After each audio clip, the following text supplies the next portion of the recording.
You are listening to Round Rock ISD football presented by Covert Ford. Now let's head to the field with Dave Carter. Welcome to Round Rock, Texas, here at Dragon Stadium and Round Rock High School in Round Rock. I'm Kevin Martin. My normal partner, Dave Carter, is not with us here tonight. He found something that somehow managed to eclipse Friday Night Lights for his nightly schedule. But in Dave's place, tonight we have Evan Carter joining us in the broadcast booth. And Evan, how the heck are you doing? I'm doing pretty well. Apparently Depeche Mode and, a little date night with the wife is more important than a little bit of high school football. And I can't fathom it, but judging by our YouTube analytics, many of the watchers out there are in a demographic that I think could sympathize with him. Well, I'm a fan of Depeche Mode. When that came up on the calendar, I'm like, oh, I have another commitment that night. But Dave, he bailed on us tonight. He went to that show, and we're just going to muddle on, carry on without him, and we'll just do the best we can. But we have important things here to do tonight because we'll talk about both of these teams here in a second, but I want to call out it happens to be homecoming for the Dragons of Round Rock High School. That it is, and there are many, many people out in the crowd today. We've got pretty full stadium for the Round Rock side. Stony Point filling in a little bit slowly, but a little bit of a longer drive, right? And, I see people. I see some familiar faces out there from my time at Round Rock. Of course, we've got a friend of ours, a former Round Rock graduate, who is having her baby shower this weekend. So, a lot of people coming back to the Round Rock area to celebrate and watch a little high school football. Nice. It is a pleasant evening here in Round Rock. It's, I think right here it's about 90 degrees. I have to look it up to get an exact number, but it's comfortable outside compared to the sweltering heat we've had the last few weeks. And so that'll be nice for all the fans and the guys out on the field. So welcoming that, to be sure. But I would like to take a couple of minutes to talk about these two teams. We have the Round Rock Dragons, who last week or 2 weeks ago, the entire district had all last week off as a bye week. So 2 weeks ago, the Dragons opened up their district season against, my goodness, they opened up against the Westwood Warriors. Thank you very much. And actually, I wanted to comment, that was an excellent game. We had a blast call in that game. I mean, I went back and I was watching some of the footage to review it, and I'd forgotten how out of control that game had felt, in the Warriors' favor. And to Round Rock's credit, they've proved that they're a, let's say, they're not a 60-minute team. They're, a 48-minute team? This is high school, so their quarters are a little bit shorter. But they play every minute of football. They're in it to the end. They've lost, unfortunately, some close calls right there at the end. But they will play all the way to the end of the game, and they absolutely did against Westwood, pulling out the win kind of at the last minute. And, getting their first win in the new coaching era. Yeah, it was a really, really exciting game. Back and forth, and the Dragons managed to score the last 10 points to take a late lead and win that game to take a 1-0 record into district play. And we'll talk more about that game as the night goes on, but it was a big night for the Dragons because they have shown steady improvement week over week over week. And last week, they've climbed the mountain and got that first win. For Stony Point, they started out hot with a couple of big wins. They defeated Austin High. They defeated Pflugerville. Last week, 2 weeks ago, they ran into Vandegrift, which for everyone in this district, that's going to be a really tough game, and it proved to be so for Stony Point 2 weeks ago. Actually, they did a good job containing the pass game. We're listening here to the school song for Stony Point as we're talking. And the Stony Point defense did a really good job of bottling up the Vandegrift passing game. They held them to only 145 yards through the air, which is well below their average. They average over 260 yards passing a game, and they kept them at 145. What they couldn't do, they couldn't stop the Vandegrift rushing attack, and they ran up 212 yards rushing and 4 touchdowns on the Stony Point defense. And so by the time Stony Point got something going, it was too late. Vandegrift was too far ahead. So I think a lot of teams in the district are going to face exactly that same problem facing Vandegrift. So what we're going to find out here tonight with the Dragons 1-0, the Stony Point 0-1, when these two teams come together, are we going to see strength versus strength? We get, Round Rock is a rushing-oriented team.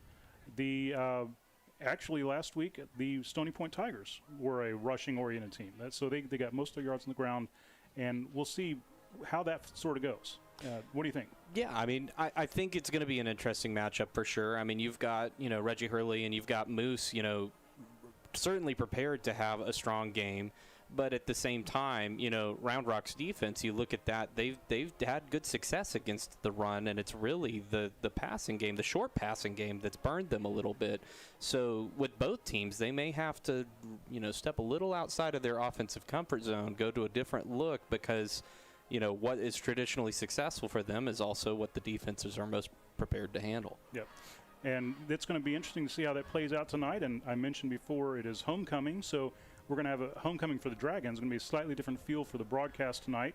But as we approach coming up here in a few minutes, they're going to be doing the national anthem and all that. What we're going to do right now is we're going to take a quick break and play a few commercial messages. Then we're going to come back and we'll talk more about this game. This is iHSFAN Webcast Network Football presented by Covert Ford. I've always wanted an EV, but until I saw the sleek Ford Mach-E, I didn't know just how exhilarating it could be to drive one. The Mach-E is the perfect balance between power and utility, and with features like adaptive cruise control, in-dash entertainment screen, and lane monitoring, my daily commute to training is effortless.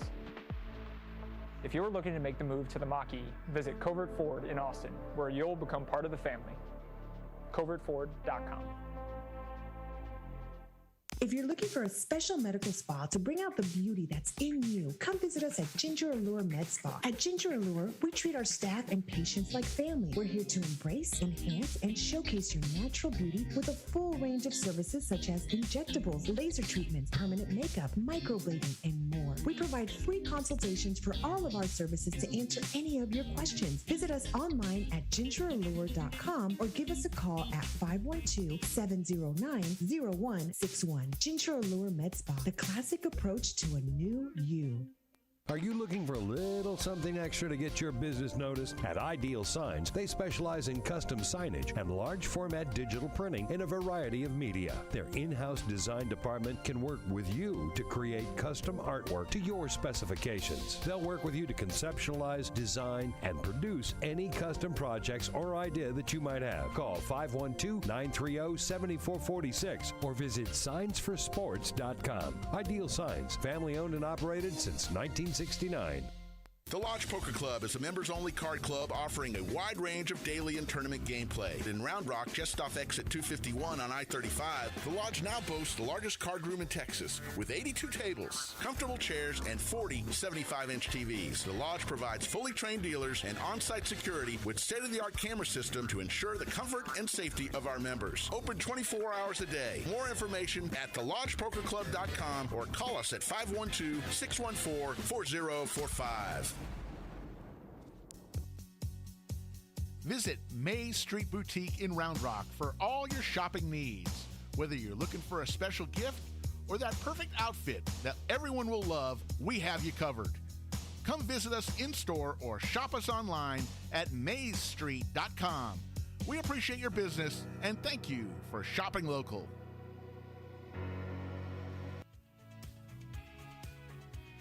RJAC Pressure Washing, Epoxy and Stain.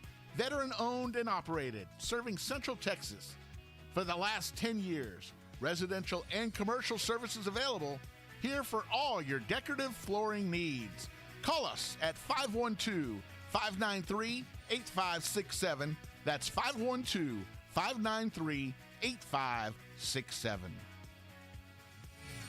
There's nothing quite like Central Texas high school football. Beautiful day to play some football, boys. Under the lights. Join IHS fans Rick Epstein and Jeff Power each week as they shine the spotlight on area high school football teams, players, and coaches. If you like Austin area high school football, this is your show. We invite you to join us for an hour of fun. Let's talk some football. Good luck to you guys this year, and appreciate all you do for high school sports and the coverage you bring these kids. Tuesday nights at 8. Under the lights. Only on Talk 1370. Central Texas high school football fans, how cool would it be to watch up to 5 different area high school football games for free all through your phone, computer, or smart TV, all with the click of a button. Subscribe to the iHSFAN webcast channel on YouTube. iHSFAN is the official broadcast provider for Round Rock ISD. We will see you under the lights on the iHSFAN webcast network. Longtime McNeil parent Brian Kerman is a realtor who works for RE/MAX Capital City. Brian is involved in helping Round Rock families buy, sell, invest, and lease properties in the greater Austin area. He has been doing so for over 24 years. As a thank you to the community, he will be honored to donate $1,000 to your favorite booster club or other 501c3 if you use him and you close on a property.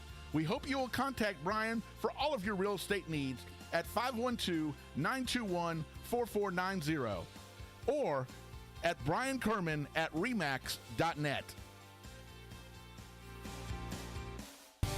Bush's Chicken is a proud supporter of area schools, athletic programs, and booster clubs. With stores in Cedar Park, Round Rock, Georgetown, both North and South Austin, and our newest store serving Pflugerville and Hutto.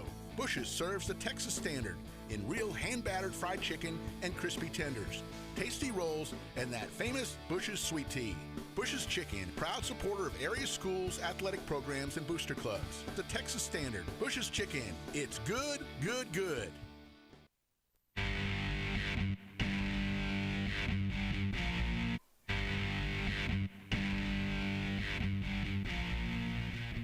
And welcome back to Dragon Stadium as we get ready for the kickoff between the Round Rock Dragons and the Stony Point Tigers.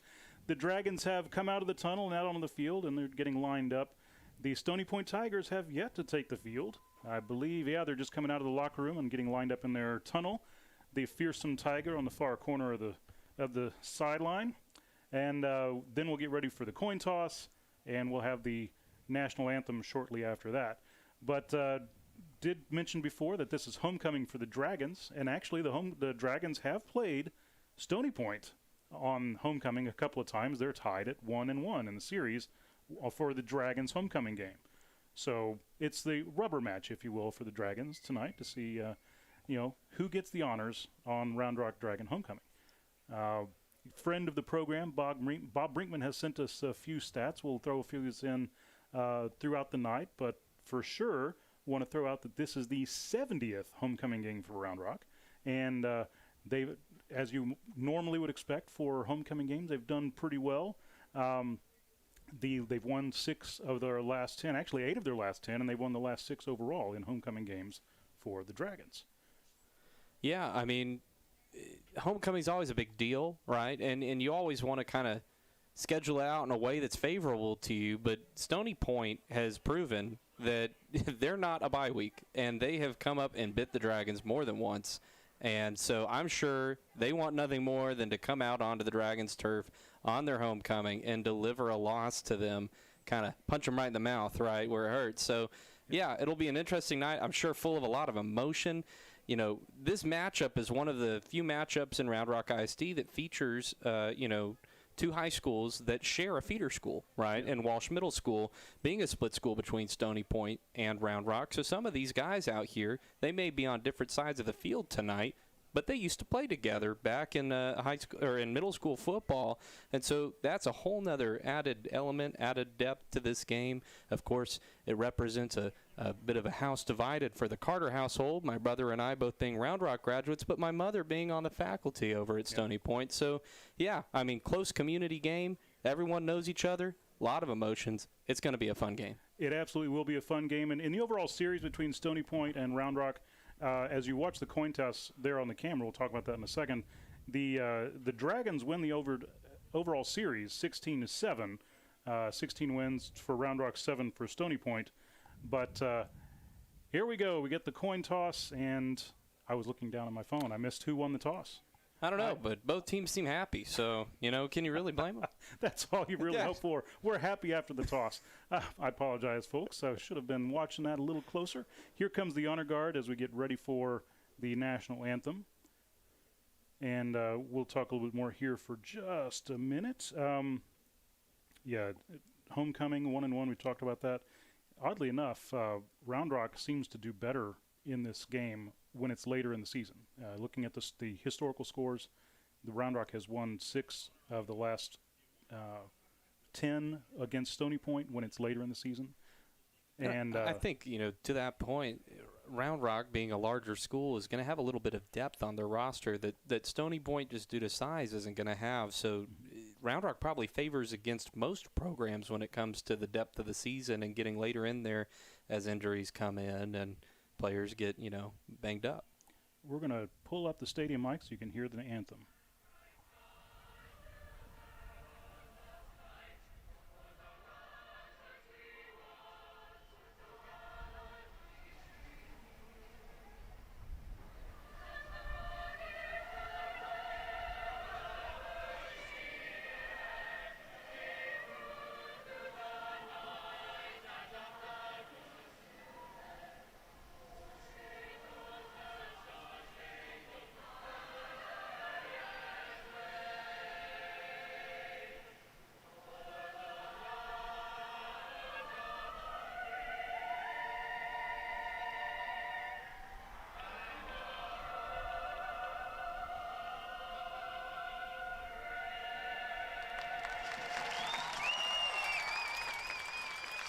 And an excellent job there by the Round Rock Choir. And they didn't catch if they had any of the Stony Point Choir. Sometimes they'll be able to bring in choir from the other school over. But I do want to call out, we do have a text line. Longtime listeners for the Dragons broadcast know we have a text line. We love to hear from you folks. So we're going to call out the number here. You should see it on your screen. But the number for us is 512-843-5205. Excuse me, 843-5205. We would love to hear from you. What's your name? Who are you rooting for? Where are you calling from? We keep an informal tally of some of the most far-flung places we've heard from. I think the winner right now is actually China. It's going to be tough to beat that. But let's see what you guys have tonight. We'll love to hear from you. Yeah, I'm disappointed. We've been covering a lot of Westwood football lately, and we unfortunately, I don't think we're going to be getting our texts from our Canadian grandparents this week. So no weather updates from them on the nice weather up in British Columbia, but I'm sure someone out there has something fun to send us. Luckily, the weather has started to moderate just a little bit here in Round Rock, but yes, I will miss the weather updates from Canada for the Westwood fans, the Westwood families up there. We do have a couple of quick texts that have come in, so shout out to Noah and the Round Rock Band. Good luck, Varsity, on your luminous performance tonight.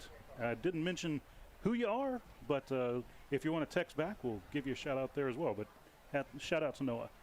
And let's see here, we got another one here. We got good luck tonight to Chase Cunningham, number 35. Whoa, that's a late one there. I'm not sure that was for Westwood. Well, hats off to Westwood. Good luck, Chase Cunningham, Westwood. And then we have Cedric Dwayne Newton's shouting out Isaiah Young, number 9, and Xavier Neto, number 41, for Round Rock. So based on the way the teams are lining up, I think it's reasonable to assume that Round Rock likely won the toss and deferred here. So we get you the update. It's just maybe 5 minutes late, but that's okay. Yeah. Well, Round Rock's taking the ball. We got Leonard Moore into deep receive along with Reggie Hurley. Pardon me, Stony Point winning the toss, deferring to the second half. Short kick, fielded by the up man, and he's down at approximately the 37-yard line. Ooh, a little bit extracurricular there. It's a great starting field position for the Dragons, some of the best that they've had all season, especially going off a kickoff there. Yeah, normally the deep kickoff, they tend to either take them deep or they take the touchback for the start on the 25-yard line. Here they got on the 36, so a good start. And let's see what the Dragons dial up here on offense to start the game. We have Mason Cochran in at quarterback and Javante Arnold in at running back. 3 receivers on the field. Man in motion. Cochran takes the ball and keeps it for the first play of the game around the right-hand side, up the middle, and a quick gain of 15 yards, it's almost 17 yards for the Dragons. Looks like Caden Cook instrumental in that tackle for the Tigers. Bit of hurry-up offense. And Cochran keeps it again up the left side this time. Not quite as much to gain, but a quick 4 yards. A good gain for Cochran there. Moving with a little bit quicker tempo. Try to catch the Tigers a little flat-footed here to start the game. Unfortunately, he caught the better part of the Tigers' defensive line there, so bottled up very nicely by the Stony Point defense. We do have Leonard Moore out on offense to start the game. We see him from time to time on offense, and he has been a good receiver for the Dragons.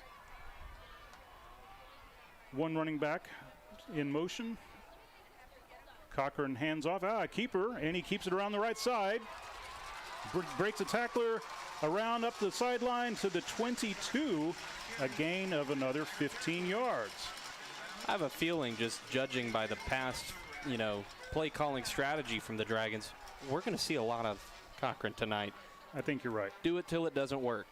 Well, I mean, the offense normally runs through Cochran anyway. He's one of the strongest runners on the team, and he gets the ball a lot. But the Dragons are going to ride him until he drops.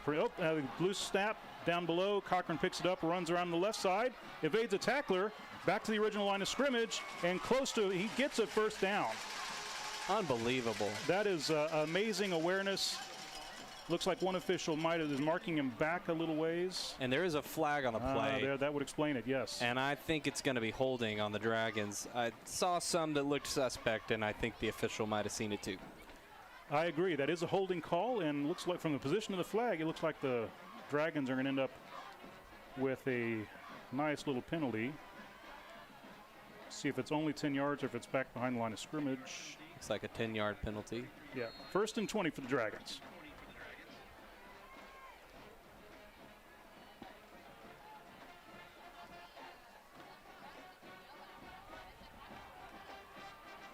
Cochran back. Moose Garlington in motion. Reggie Hurley in motion, and fake the handoff. Cochran keeps it for a short gain. So now we're seeing the Stony Point defense kind of start to snuff out what's going on here and really kind of keep your eye on Cochran and run after him, and it's going to work right now. Yeah, definitely keep a man in to spy on Cochran, and just let everyone else know, keep your head on a swivel.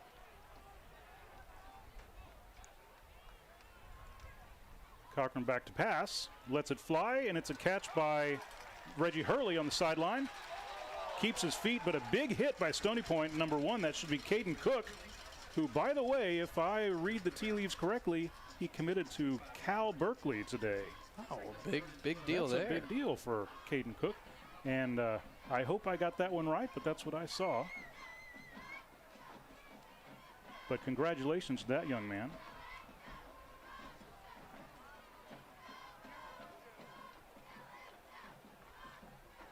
Dragons lining up again with 3 receivers. Moose Garlington in the backfield, moving up to the left of Cochran. Cochran takes the ball, and it's a pass out to the right side. That's Leonard Moore, who gets forward up a gain of about another 7 yards or so. Not quite a first down, so it's going to be 4th and short. Dragons have 4th and 4 from the 17-yard line. So it looks like we're getting a bit of a jumbo package here. We got Ian Camp and a couple other defensive linemen coming in. Moore on the left side, Cochran back. Moore in motion. Fake the handoff. Cochran up the middle.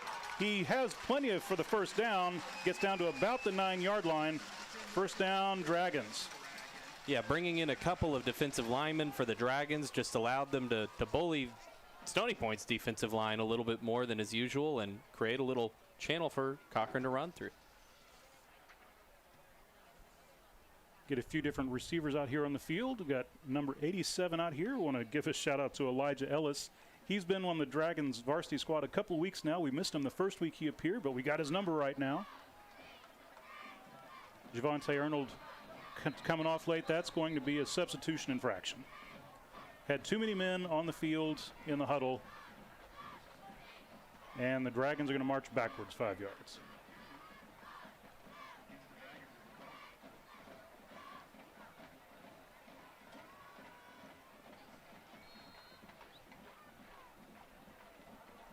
Dragons huddle up and look to the sideline for the play.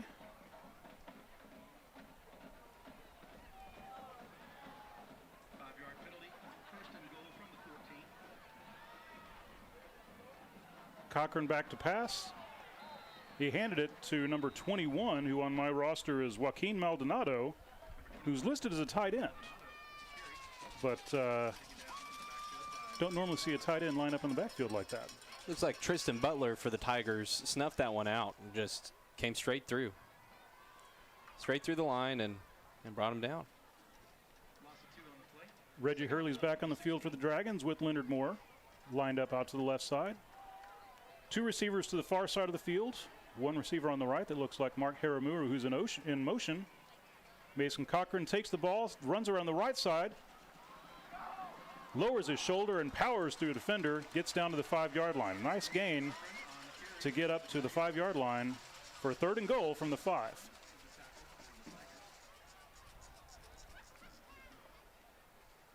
Been a very workmanlike drive for the Dragons. 4 minutes and change, just moving down the field.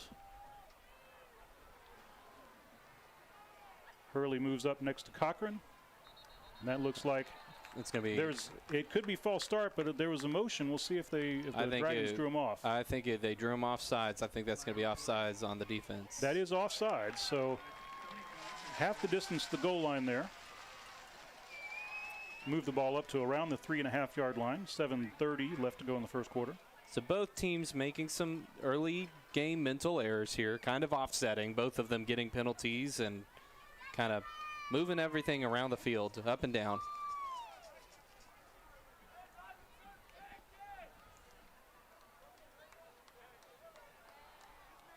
Garlington in the backfield. Cochran fakes the handoff. I take it back. Garlington is with the keeper, and it's a touchdown for the Dragons. Touchdown for the Dragons. 6-0 as the Dragons look to get ready for the extra point, although there's not a lot moving around. Maybe there's a penalty. Looks like the officials may be contesting whether or not. Luke Miller on the offensive line seems to believe it's a touchdown. There it is. Yeah. Confirmation from the officials. Nice opening possession by the Dragons to march down the field. Took about 4 minutes and 57 seconds. They take a 6-0 lead. Get ready for the conversion here with Kai Haruki. Yeah, I mean, what more can you ask for on an opening possession to take that much time off the clock and score at the end of it? Kick is up, and it is good. And your Dragons lead 7-0 in the first quarter. And now we'll see what Coach Cheshire brings on offense with his young squad. Yeah, I imagine we're going to see a bit of a similar approach from Stony Point coming out of the gate. A lot of running the ball, keeping it on the ground, see if they can match the success that Round Rock's having on the ground and going from there. As we get ready for the kickoff here, we have a text in from the Stony Point Tigers. Let's see here. Someone who didn't give us their name says, watching from Florida, go Tigers. Good to hear from the Tigers fans. Hopefully you'll text in later and let us know who you are.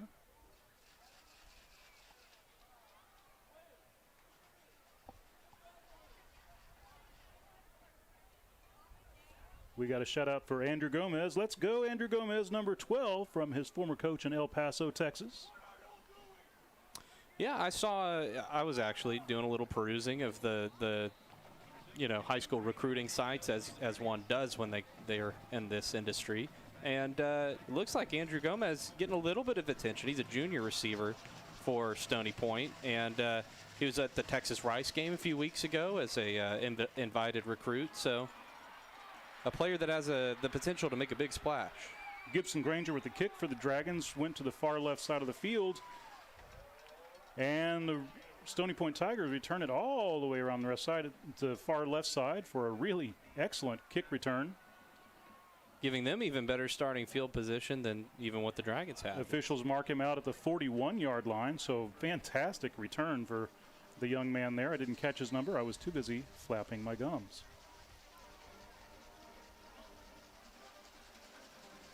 And let's see what the Stony Point offense has right here.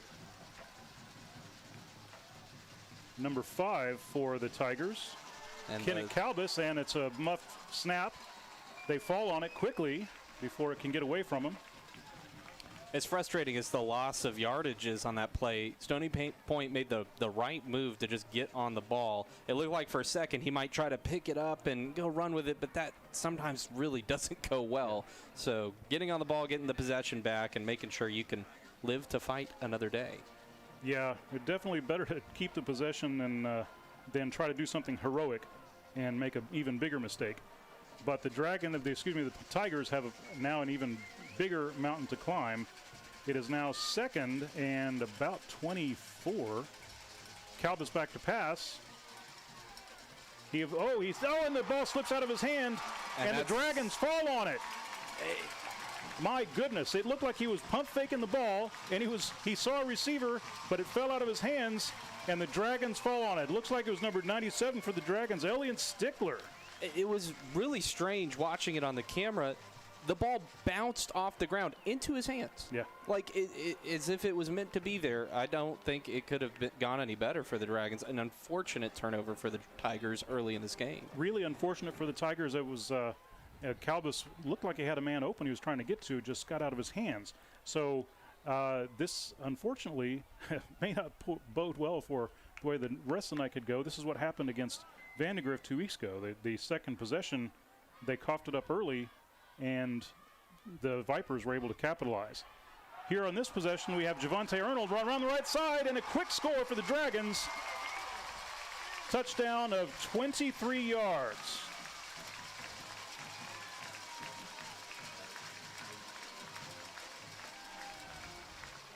No penalty markers on the field. It is 13-0 Dragons. Now 5:59 left in the game.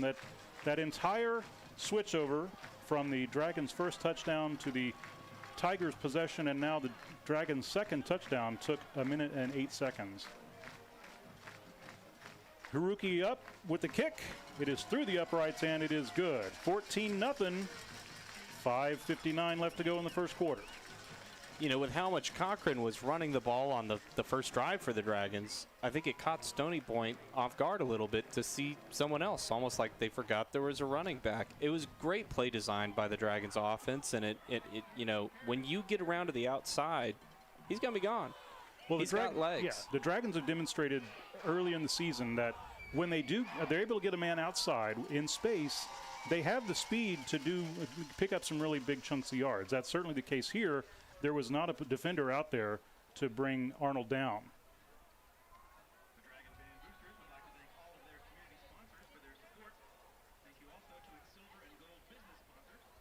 Dragons taking their time to get out for the kickoff. Coaches are coaching them up, giving the last few words of advice, a few reminders before they go out. And again, Gibson Granger out there for the kick. I imagine based on Stony Point's last return, they're telling Granger, don't let him. Get it to the end zone if you can.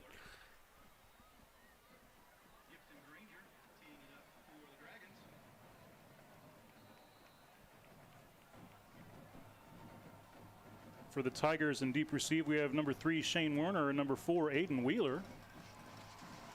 Kick is up. It's a short kick and out of bounds. That'll be a procedure penalty. And Stony Point should get the ball at the 35, I believe.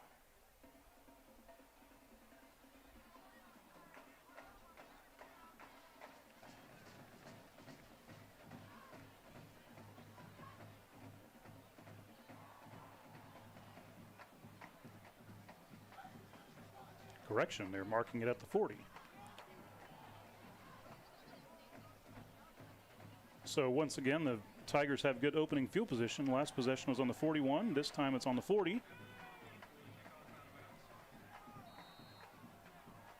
Kenneth Albus in back at quarterback. Tight end in motion. Handoff to number 21, who gets around the right corner before he's gobbled up by the Dragons defense. Number 21 is Aaron Bolton. Yeah, I was going to say, it looked like Aiden Walker was in there on the tackle.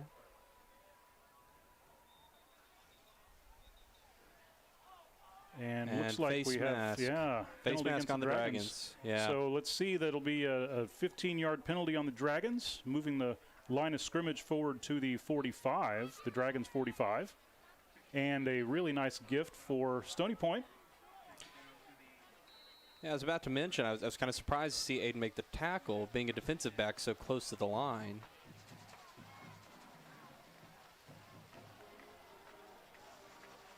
Calbus in the shotgun. Receiver in motion to the near side, and it's a quick flip to number 12, who breaks a tackle around the left side. 3 tackles, 4 tackles. Really nifty move by number 12, Andrew Gomez. Last week, Andrew Gomez was one of the leading rushers for the Tigers. Asher Chang sniffed that one out and almost had the opportunity to bring him down in the backfield and just didn't quite get him wrapped up. I said rushers. He's obviously a receiver. He had one of the Tigers' only touchdown last week against Vandegrift.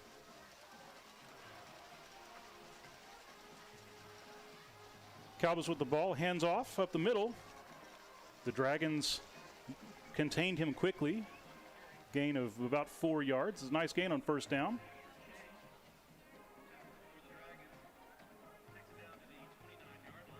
That's Aaron Bolton again for the Tigers on the carry. He did not have any stats last week against Vandegrift. You know, for a play that was bottled up so quickly by the Dragons, Stony Point still gaining 4 on the play. Yeah, it was a great run. Really nice run. If they can continue to do that, they're going to find a lot of success against this Dragons defense. Calbus in the shotgun. Bolton to his right. Back to pass. Lets it fly. And whew, there were no Tigers in the immediate vicinity. It was intended for number 12, Andrew Gomez. Closest player to the ball would have been Aiden Walker for the Dragons. Yes. Lucky it wasn't an interception. Very lucky. It was just beyond the outstretched fingers of Walker. Calbus did put the ball in a spot where only no one was going to get it if his receiver didn't get it. So completely fair.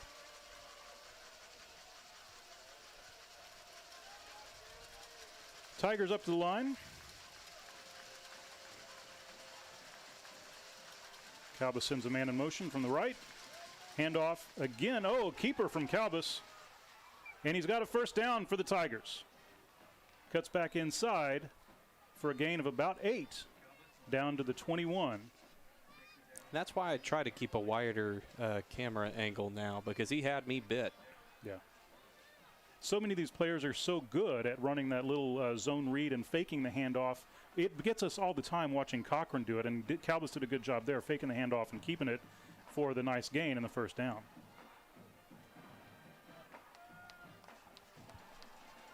Three minutes and 47 seconds here in the first quarter.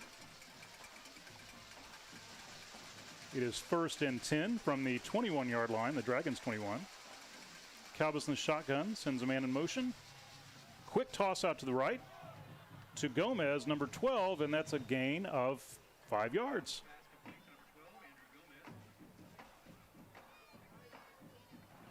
Calbus is doing a nice job of distributing the ball around here. Has been going to different players. Yeah, Stony Point running a much more varied offense than what we've seen out of Round Rock so far, which may work out well for them in the long run, just kind of keeping players fresh, making sure they only take so many tackles. So Calbus is a sophomore. So it's pretty unusual to see sophomore quarterbacks. Hand off to the running back. And a short gain or no gain. They actually mark him back about half a yard.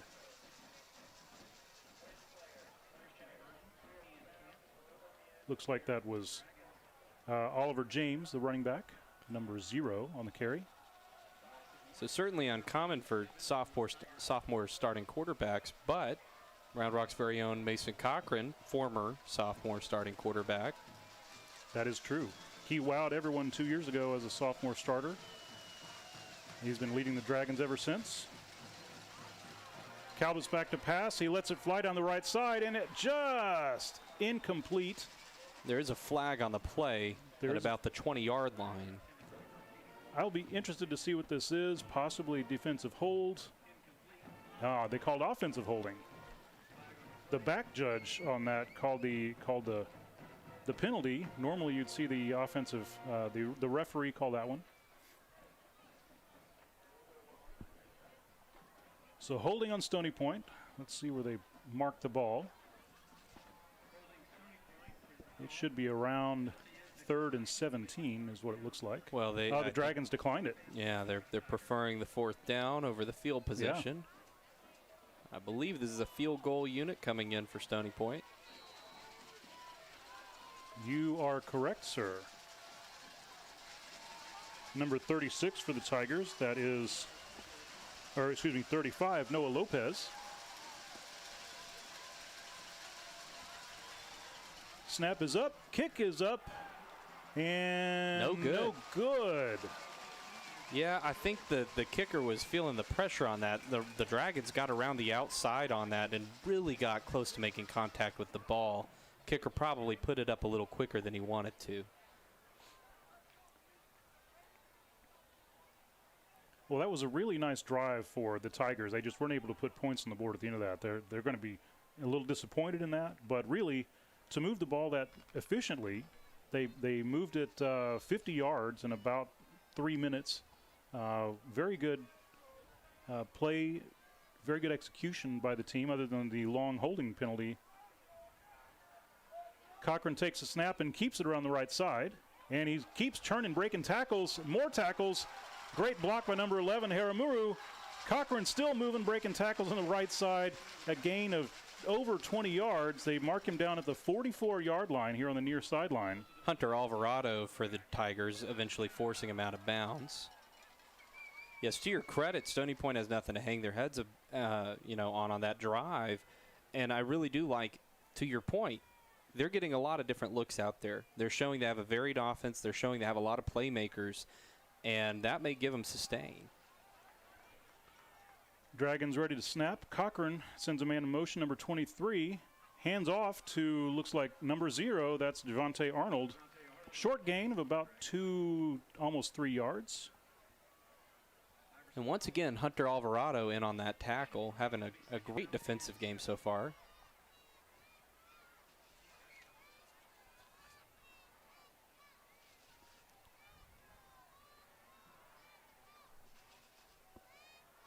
Dragons getting to the line fairly quickly after the quick huddle. Haramuru in motion. It looks like a handoff to Arnold again to the right side. And more than enough for a first down, a gain of about 8 down to the 42-yard line for another first down for the Dragons. And Joaquin Mendez on the tackle there for the Tigers. Tigers thought there might be a fumble there and picked it up and took it away, but officials saying not so much. Isaiah Cantrell thought he had a gift, didn't hear the whistle blow, and he kept moving. Now, I didn't hear the whistle either. He kept moving. Clearly the ball carrier was down, and the officials ruled him so, although they are huddling just a little bit over there. Yeah, they're having a conversation. And they're going to call an officials. They called a turnover. A little conversation there. And they called it a turnover for Stony Point. Well, the offense out there staying for Round Rock. I think they're saying I think they did say it stays with Round Rock. Not a turnover. All right. Yes, you're right. First down, Dragons. Mason Cochran handoff to Moose Garlington around the left side. Big gain up the left to the sideline. Nice 17 yards for Garlington. Yeah, the official had me confused why you would come out and make such a animated reaction to ruling that nothing changed. Big animated signal for first down Dragons there. Yeah. And that's what got me confused. But here we go, the Dragons. Garlington with a nice first down. Reggie Hurley's back in the game now for the Dragons. Keeping the running backs fresh. And here comes Leonard Moore. So, longtime listeners might expect a possible pass play here for Leonard Moore. He's actually been one of the more reliable receivers for the Dragons this season. Dragons calling their first time out of the half.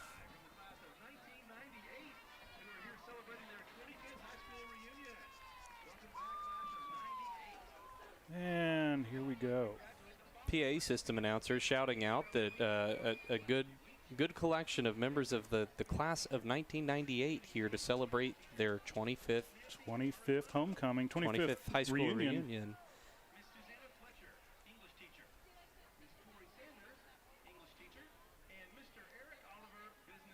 Number 25. I remember my 25th, mostly. I can't say I do. Can't put my finger on why. In fact, big 25 coming up couple months, but not my that's my birth anniversary. Birthday, yes. Not my high school anniversary. Little different. Dragons returning to line up on the line of scrimmage. We have 28 seconds left here in the first quarter. It is 1st and 10 Dragons. Dragons have 3 receivers on the near side of the field, one running back next to Cochran. Cochran takes the ball and keeps it up the left side. There's no defender there. He's down to the 10, the 5, and a big gain for Mason Cochran here. Yeah, he kind of tried to juke out a defender and just kind of turf monster got him. Took a little fall there. Little turf monster. He might have had the touchdown, but yeah, he's a big enough and fast enough runner that if he just lowered his shoulder and run right into the defender, he might have had enough momentum to get in the end zone. As it is, the clock's running down here on the first quarter. 3, 2, 1. We're going to take a break, and you're listening to Round Rock ISD football presented by Covert Ford. I've always wanted an EV, but until I saw the sleek Ford Mach-E, I didn't know just how exhilarating it could be to drive one. The Mach-E is the perfect balance between power and utility. And with features like adaptive cruise control, in-dash entertainment screen, and lane monitoring, my daily commute to training is effortless. If you're looking to make the move to the Mach-E, visit Covert Ford in Austin, where you'll become part of the family. CovertFord.com.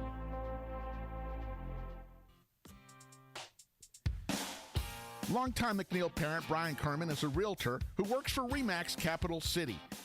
Brian is involved in helping Round Rock families buy, sell, invest, and lease properties in the greater Austin area. He has been doing so for over 24 years.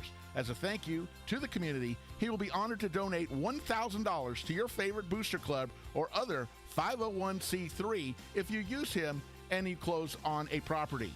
We hope you will contact Brian for all of your real estate needs at 512-921-4490 or at briankerman@remax.net.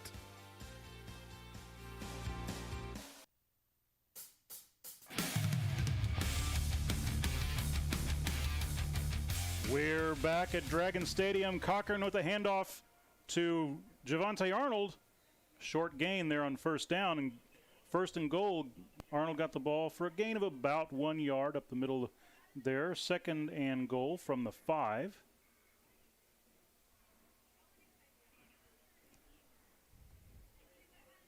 Dragons are swapping out the running back again, coming in, bringing in number 7, Reggie Hurley, along with number 23, Elijah Johnson.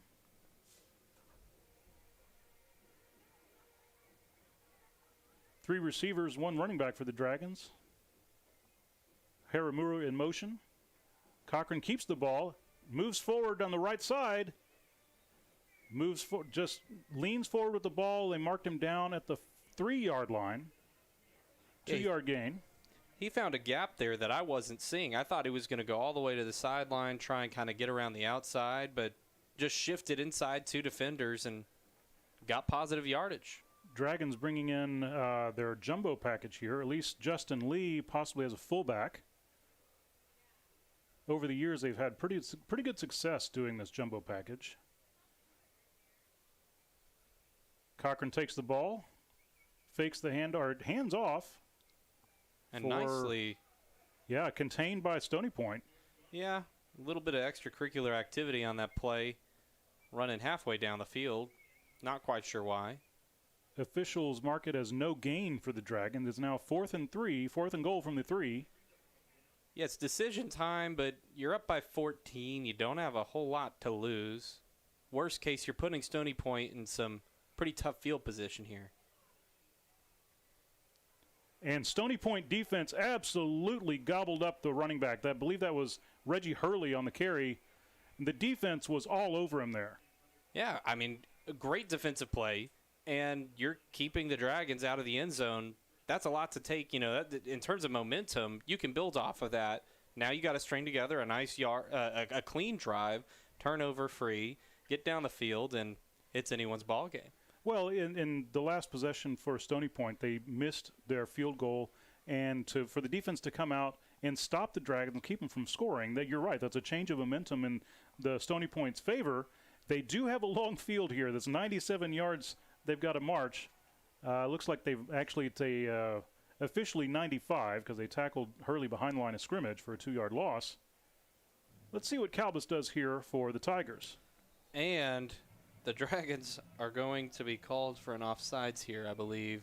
2 guys jumped for the Dragons. We'll see. Yep, they did call it offsides. I thought perhaps an offensive lineman had moved and drawn them across. But that's going to be called on the Dragons. That is a very welcome 5-yard penalty for Stony Point, making it 1st and 5 from the 10. From what little I can see, it looks like Stony Point's playing around with their snap count a little bit and caught the Dragons off guard.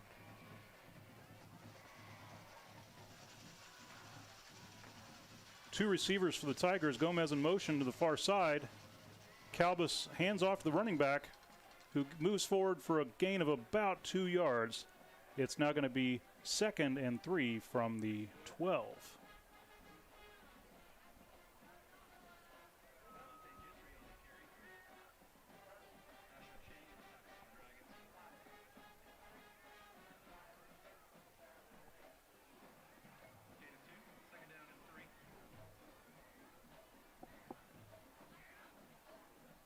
Tigers are taking their time coming to the line. 14 seconds on the play clock. No big rush here. 3 receivers for Stony Point. Gomez in motion. Handoff. And the Dragons defense was right there to stop it. Loss of about 2 on the play. We're back to 3rd and 5 from the 10-yard line.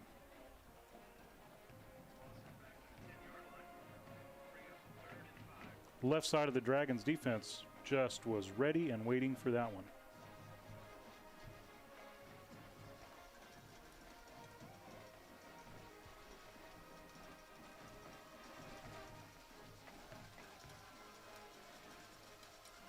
Stony Point bringing 3 receivers to the near side, 1 receiver to the far side, and 1 running back.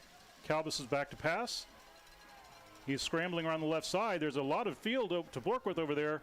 Breaks up the left and just close to the first down. Let's see if they give him the favorable spot. It looks like they did. I think the official's going to give it to him. It was close. They are discussing. They're motioning the sticks. There we go. Nice first down pickup by Calbus. First down from the 15-yard line. Yeah, there's great penetration from Round Rock there, forcing him out of the pocket, kind of getting him into a scramble. But he's an elusive quarterback and clearly has legs once you get him out of the pocket. They're going to have to work on playing to sidelines and making sure he doesn't gain that yardage. Man in motion across, handoff to number 8. The whistles, the officials blow it dead. Let's see if there was a penalty here. I can't see a flag. There's a dead ball. They called that delay of game. I did not notice the play clock on that. Okay. 1st and 15 for the Tigers. You know, you talked about Calbus being a good runner. He's only got, before tonight, 60 yards rushing on the season. I'm having a hard time processing that because we've seen him go for some big ones here. Stony Point has played some very good defenses so far this season. Calbus back to pass. He keeps it. He's scrambling to the left. Gets up to the far sideline. The Dragon defense brings him down after a short gain of about 2.5, 3 yards. Let's see exactly where they mark it on the sideline there. Looks like it's going to be 2nd and 12 from the 13-yard line, almost 14.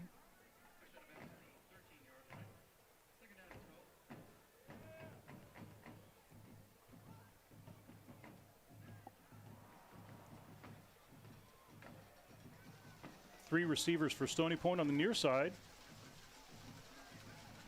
Calbus in the shotgun. Number 24, Xavier Hill, is in as a running back.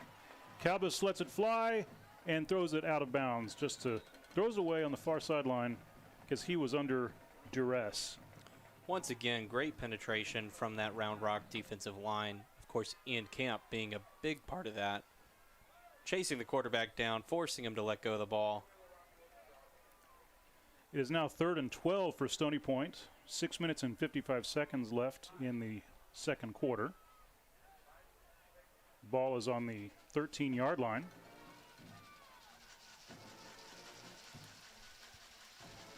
Once again, 3 wide receivers on the near side. 2 are stacked. One wide receiver on the far sideline. Snap is back. And, oh my goodness, I'm not sure what that was. It's a fumble either way. No one. Who wants it? Who's going to fall on it? Dragons think they've got it.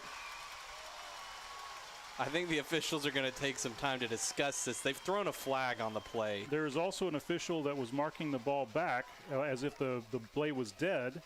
And so I do think that, unfortunately, for Round Rock, I think that Ian Camp may find himself in trouble. His helmet came off, and I believe in high school, you got to get out of the play. Your helmet comes off, you got to stop the engagement because they don't want you risking injury, and I think he kind of stuck with it a little longer than the officials liked.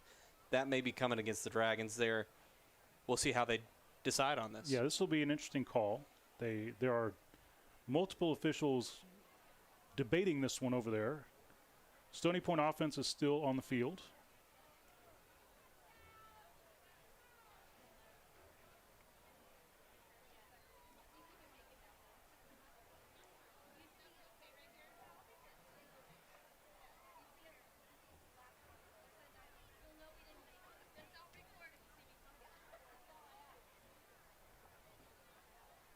Officials are sending one of the side judges. There's an unsportsmanlike conduct on Dragons on Round Rock, and that's a first down for Stony Point.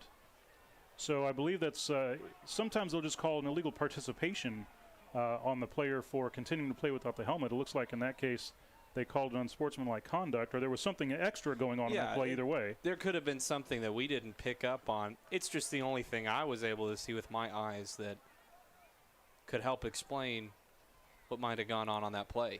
So now, for Stony Point, it is 1st and 10 from the Dragons, from their own 28, excuse me.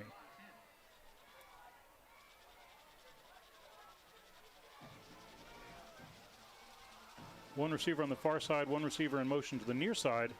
Handoff to, looks like Hill. That is Xavier Hill, who lost a yard on that carry. Justin Lee coming in pretty hot on that to take down the running back for the Tigers. So Xavier Hill is a sophomore running back for the Tigers. He's actually the younger brother of Andrew Hill, who is the leading rusher on the team, who does not appear to be playing tonight. I was hoping to see him, but he's not out there. Here's Hill again on the carry around the right side. Pickup of about 2.5, 3 yards. Looks like it is going to, they're going to mark him as officially 2-yard gain. It's going to be 3rd and 9 from the 29. To Xavier Hill's credit, he doesn't like to go down with first contact. And some of that may be, some opportunities for the Dragons to practice some better technique when it comes to tackling. But it seems like every time the Dragons have him bottled up, he pops out the back, and boom, there he is again, going right back up the field. Tigers have 2 receivers on the far side, one on the near side, one running back. Calbus fakes the handoff. It's a pass to the left, and it's a completion. Looks like to Gomez, number 12, on the far sideline, just by the first down marker. The officials are marking a first down, yes. It's going to be good enough for a first down. A really clean play. A clean reception. And that was Alex Freeman, the tight end, on the reception. I said Gomez before because we've been calling his number before. But that is Freeman on the reception. Nice first down. 5 minutes and 8 seconds left in the half. 1st and 10 from the 38. Calbus is back to pass. and there were 3 receivers in the area. The ball actually fell right between the 3 of them.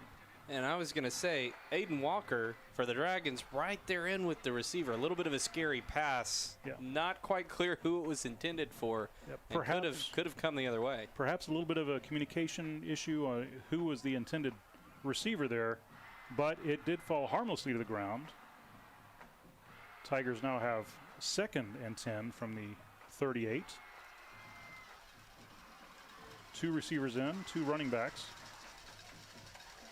Handoff to Hill. Short gain to the 40. It is now 3rd and 8 from the 40-yard line.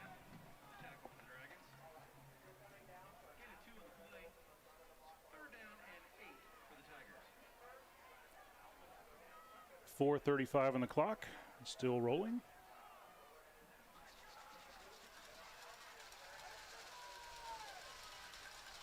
Three receivers on the far side, 1 to the near side. Calvis is back with 1 running back. And it's a handoff to number 29. And that's going to be good enough for a first down there. Amante Gentry with a nice gain for the first down. You're right. Got just enough yards for the first down, but that's all you need.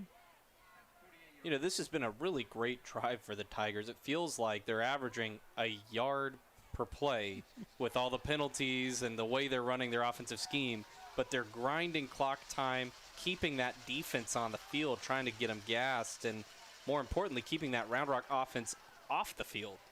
Handoff again to Gentry, who goes up the left side of the line, a gain of about 3.5 yards.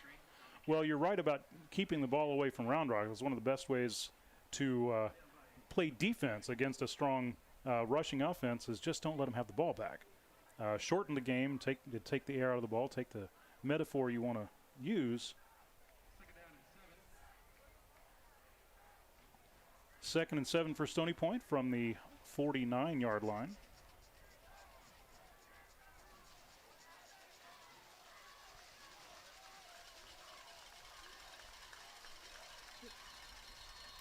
That's going to be a false start. Yep, false start for the Tigers. And they will march backwards about 5 yards, which will make it 2nd and 12, excuse me, from the Stony Point 46.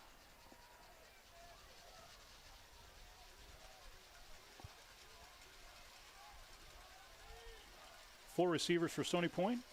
Calvis with a backward pass to number 19, who cuts it upfield just to the far sideline near the first down marker.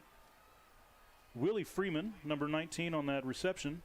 Freeman with a deceptively large stride. He took 4 steps and he went 10 yards. Well, I'm going to show my age here. That's 20 years ago. That's exactly how Vince Young used to look. With those giant long strides, look so effortless.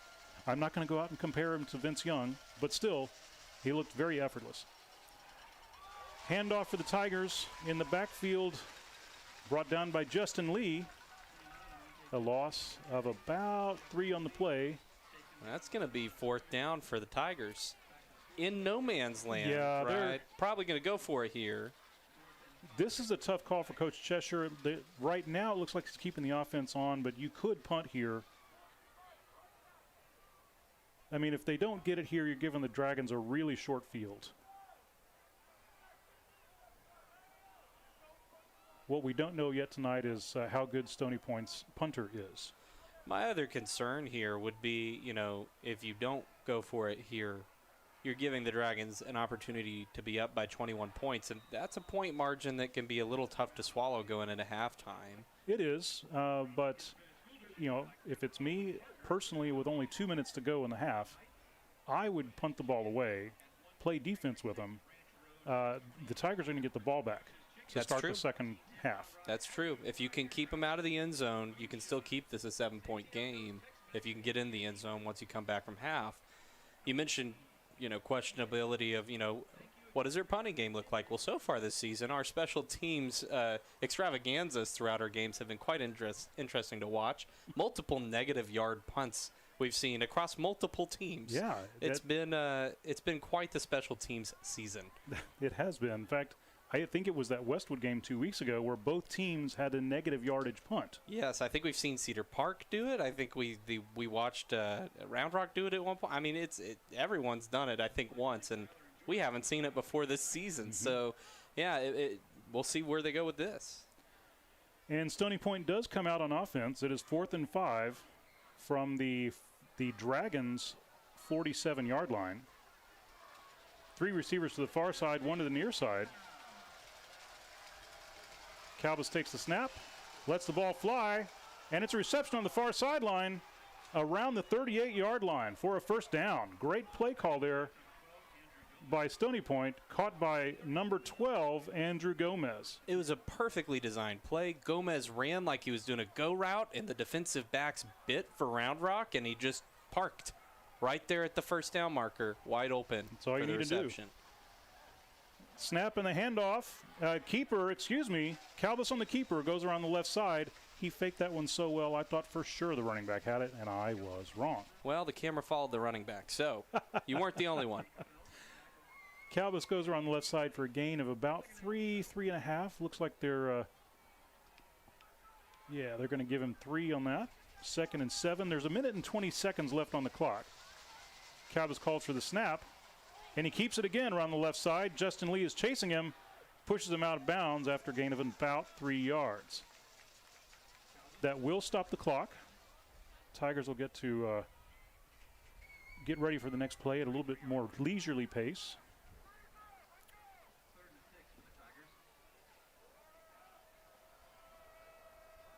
Tigers certainly coming out, doing their best 2-minute drill. Round Rock just needs to keep them in bounds and down.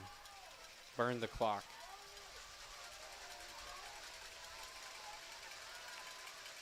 Tigers lining up with 3 receivers to the far sideline. Calbus back to pass, lets it go, and that's an interception for the Dragons. Oh, my. Number 14 for the Dragons, that's Hank Apple, the senior defensive back.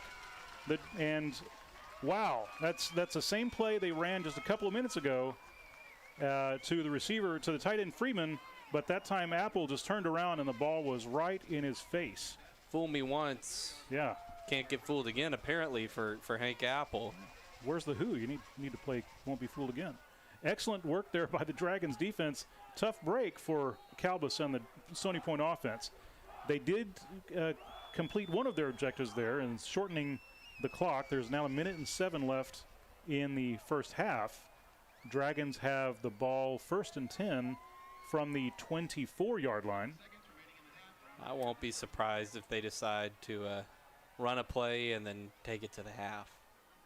Cochran gets the ball, and he can't decide what to do with it. Gets knocked down by the Stony Point defender.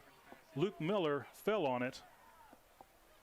I believe that was number 50 for Stony Point that tipped the ball and knocked it down. That'd be Jordan Garcia. A commanding presence from him. He just kind of stood there and said, do it.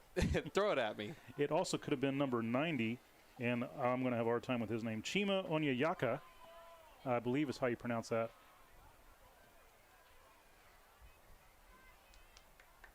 Cochran calls for the ball. It's a low snap. He gets it out to the far sideline.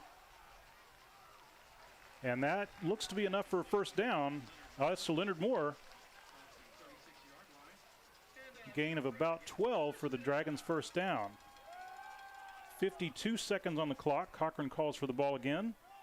Pass out to the far sideline. That is incomplete. Intended for Javonte Arnold. 45 seconds left in the half. 2nd and 10. Play clock is moving. The Dragons have plenty of time here. The game clock is not because it was out of bounds. Dragons move up to the line of scrimmage. Leonard Moore on the far side. Snap is back.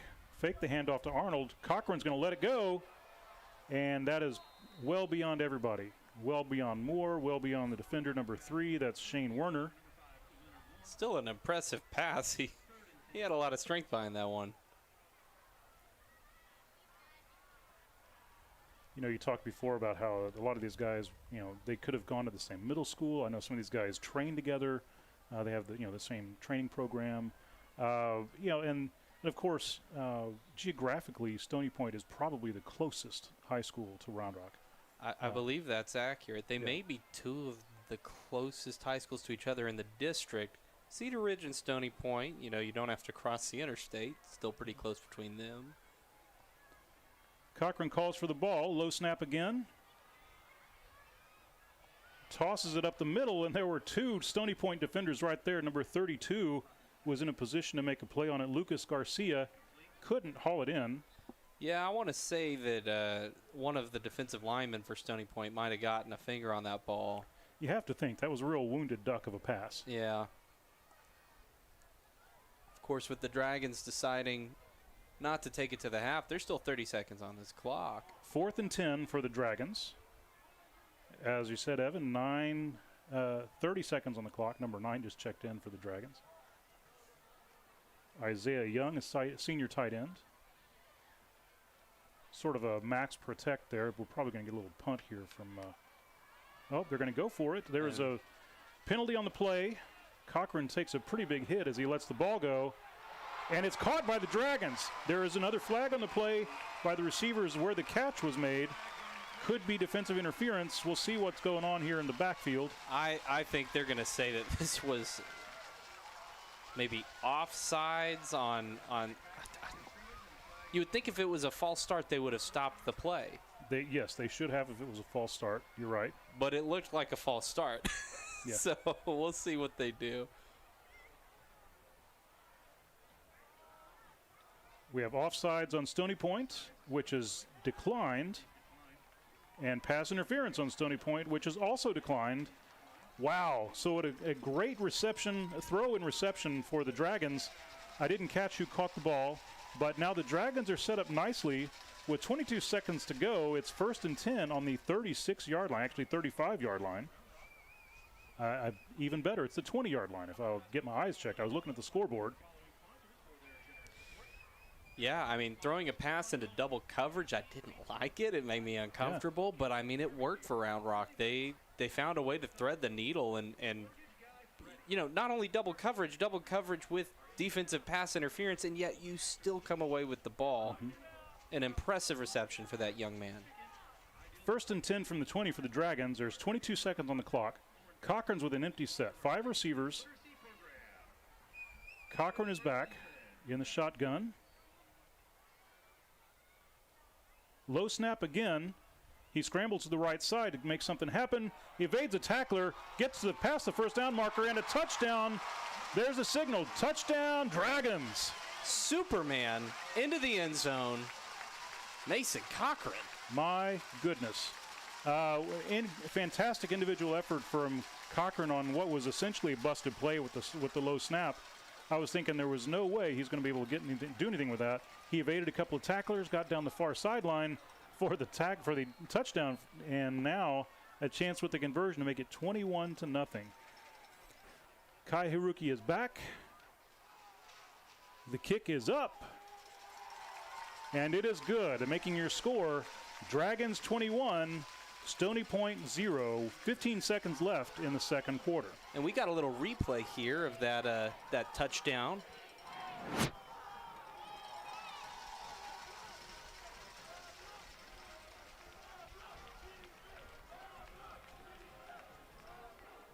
So low snap again, but just running around the outside. And check out this Superman. Boom. Across the goal line. His receivers did a nice job blocking for him downfield. He was able to evade a tackler. And just, as you said, Superman into the end zone. Isn't that every player's dream, just to go for it? It might be one of the cooler touchdowns I've seen him score. And we've seen a lot of Mason Cochran touchdowns. Certainly a fun one for the highlight reels on Twitter tonight. Well, or X, I'm sorry. I tell you what, I still call it Twitter. Yeah, good luck with that. Yeah. That rebranding has not really taken hold, in my opinion. All right, so Stony Point, they converted that first down. They were going to keep the ball and run out the clock. They had that turnover. The Dragons were able to capitalize and go the length of the field in less than a minute. and score a touchdown to extend the lead. Wow. Right now, Stony Point's really being hurt by penalties, both on the defensive and offensive side of the ball. Now, and some of those penalties have been declined. Mm-hmm. So it could be, they could be in a worse position. That, I'm sure, is going to be one of the discussion points going into the locker room at the half. Granger with the kick. Werner fields it and runs around. 7 seconds on the clock. It was about a 2-yard return for Werner. 7 seconds on the clock. Stony Point will come out 1st and 10 from their own 22.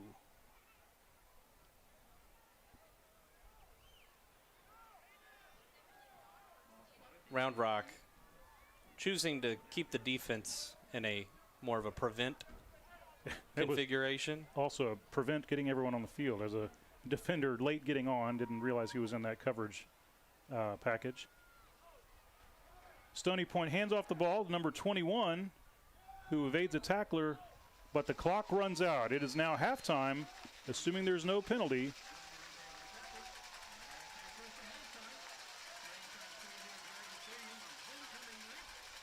And there it is. That's halftime for the game. Stony Point not able to get anything done there on that 7-second possession. But the Dragons lead 21-0. It's halftime at Dragon Stadium. We'll be right back after the short commercial break. You're listening to Round Rock ISD football presented by Covert Ford. I've always wanted an EV, but until I saw the sleek Ford Mach-E, I didn't know just how exhilarating it could be to drive one. The Mach-E is the perfect balance between power and utility. And with features like adaptive cruise control, in-dash entertainment screen, and lane monitoring, my daily commute to training is effortless. If you're looking to make the move to the Mach-E, visit Covert Ford in Austin, where you'll become part of the family. CovertFord.com. Bush's Chicken is a proud supporter of area schools, athletic programs, and booster clubs. With stores in Cedar Park, Round Rock, Georgetown, both North and South Austin, and our newest store serving Pflugerville and Hutto. Bush's serves the Texas standard in real hand-battered fried chicken and crispy tenders, tasty rolls, and that famous Bush's sweet tea. Bush's Chicken, proud supporter of area schools, athletic programs, and booster clubs. The Texas standard. Bush's Chicken. It's good, good, good.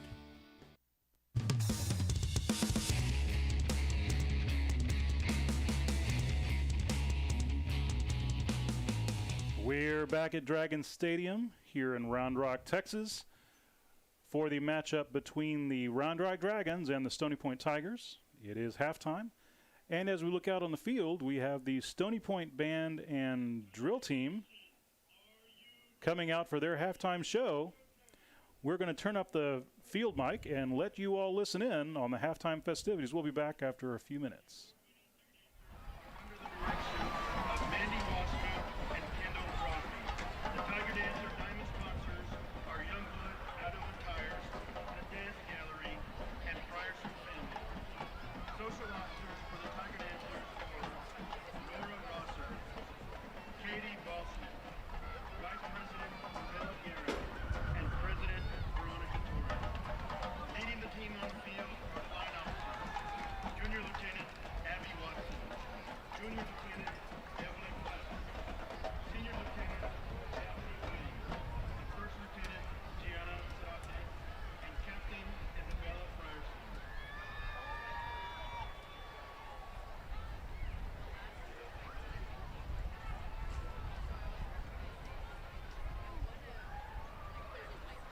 This week, we'd like to honor the following Tiger Dancers.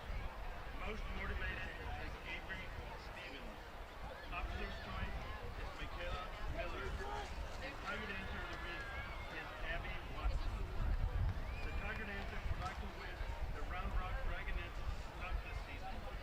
And now, for your Friday Night Lights halftime entertainment, the Tiger Dancers will perform their jazz routine, "So Let's Get Loud," played by our Tiger Band.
color guard. The Tiger Band is led onto the field by drum majors Tyler Suarez, Sherry Jin, and Madeline Woody. The color guard captains are Sophia Aronoff, Chelsea St. Clair, and Ellie Wynn. Tonight is a special night for the Tiger Band because we'd like to welcome our 8th graders and future Stony Point band members from Hopewell, Hernandez, and Waltz Middle School. These future Stony Point band members are stepping onto the field for the first time to perform with the Stony Point Tiger Band. The combined bands are going to perform the classic song made famous by the group Survivor. Here is Eye of the Tiger.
Give a huge round of applause for the 8th graders of Hopewell, Hernandez, and Waltz Middle School. The Tiger Band is under the direction of Spencer Gregg, Christopher Sanchez, Matt Green, and Louis Morris. The band would like to thank Principal Dr. Anthony Watson, the administration of Stony Point High School, and Tiger Band boosters for their support.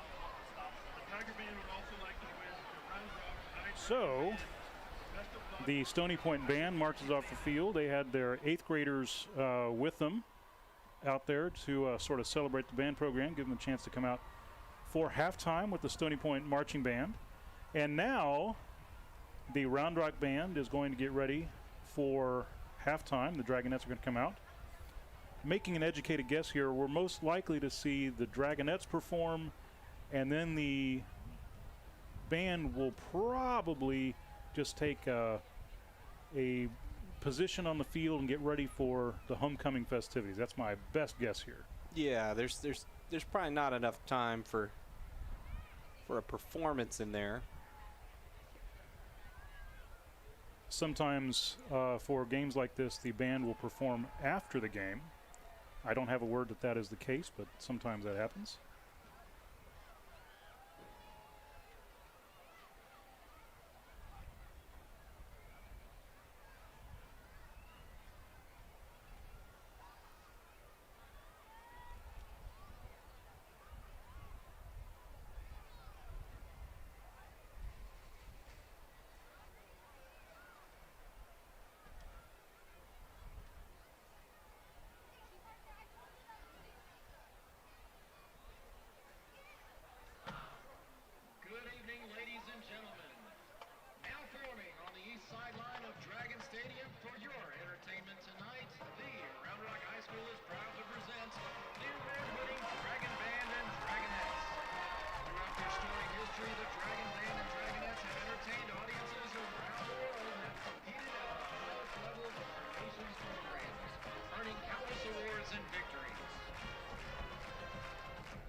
Lieutenant Colonel Sophie Musil,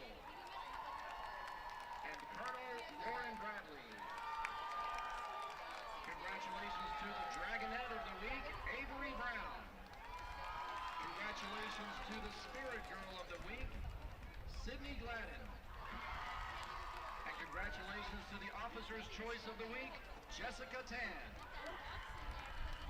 Tonight the Dragonettes will be performing a kick routine to September.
And there you have it, the Round Rock Dragonettes with their halftime performance.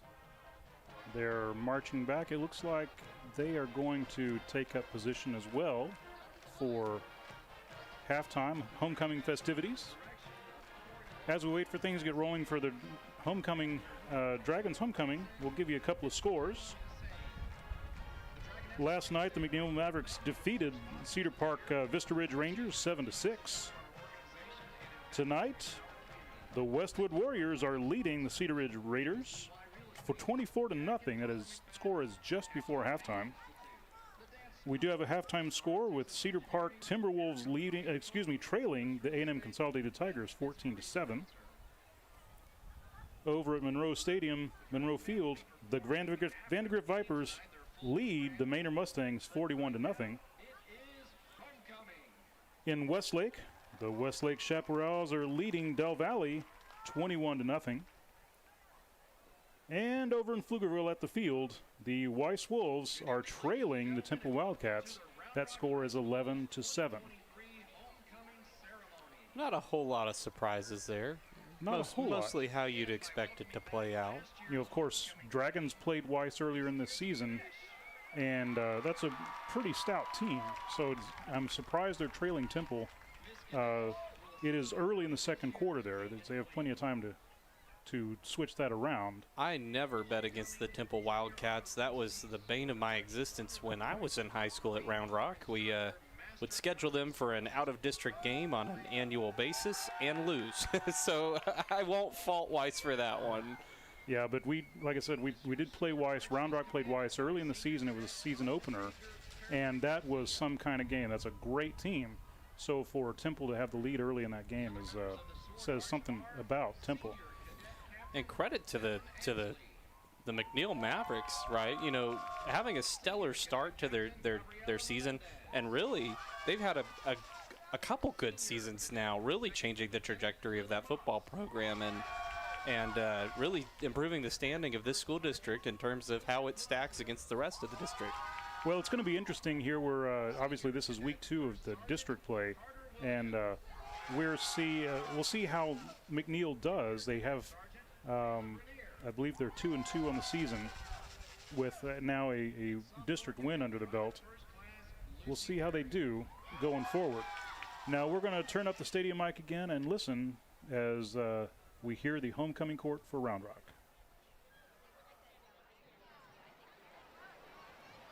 We now would like to introduce the 2023 Round Rock High School Homecoming Duke Royalty.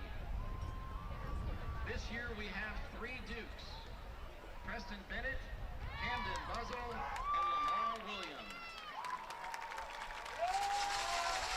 Preston Bennett is an active member of the First United Methodist Church, a 3-year summer camp counselor for children with disabilities, a multiple sport athlete in Special Olympics, and a member of the Round Rock High School bowling team. He is a 3-time state champion swimmer, 3-time state champion in powerlifting, and 3-time state champion in tennis. Preston is hoping to attend the University of Texas next fall in the E4 Texas program or Texas A&M University's PASS program. He wants to be a part of the school district working with children with disabilities. He is joined today by his parents, Michael and Carrie Bennett, brother Cooper Bennett, and sister Taylor Oakman. Camden Buzzle is active in his youth group and church, Rock Point Leander, where he volunteers in the children's department. He is a member of the Round Rock High School Coffee Cart and is in the Fellowship of Christian Athletes. He participates in the Spectrum Social Club and works at the YMCA after school. He is joined today by his parents, David and Mary Buzzle.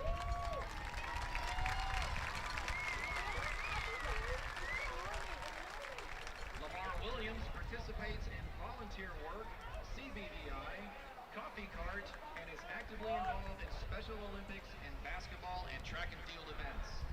In Special Olympics, Lamar has won a total of 8 medals, 2 gold, 3 silver, and 3 bronze, and also maintains a 4.0 GPA. Lamar is excited about life in the future as he loves his faith, family, friends, and learning, and will attend Austin Community College after graduation. He is joined today by his parents, Jennifer and Christopher Williams, his brother Stokely Williams, his aunt Rosalind Bigham, and his cousin Cameron Bigham. Congratulations to our 2023 Dukes.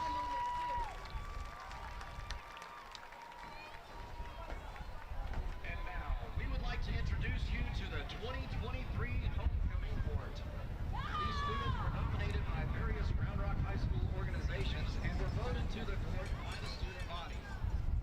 Here are the members of your 2023 Round Rock High School Homecoming Court.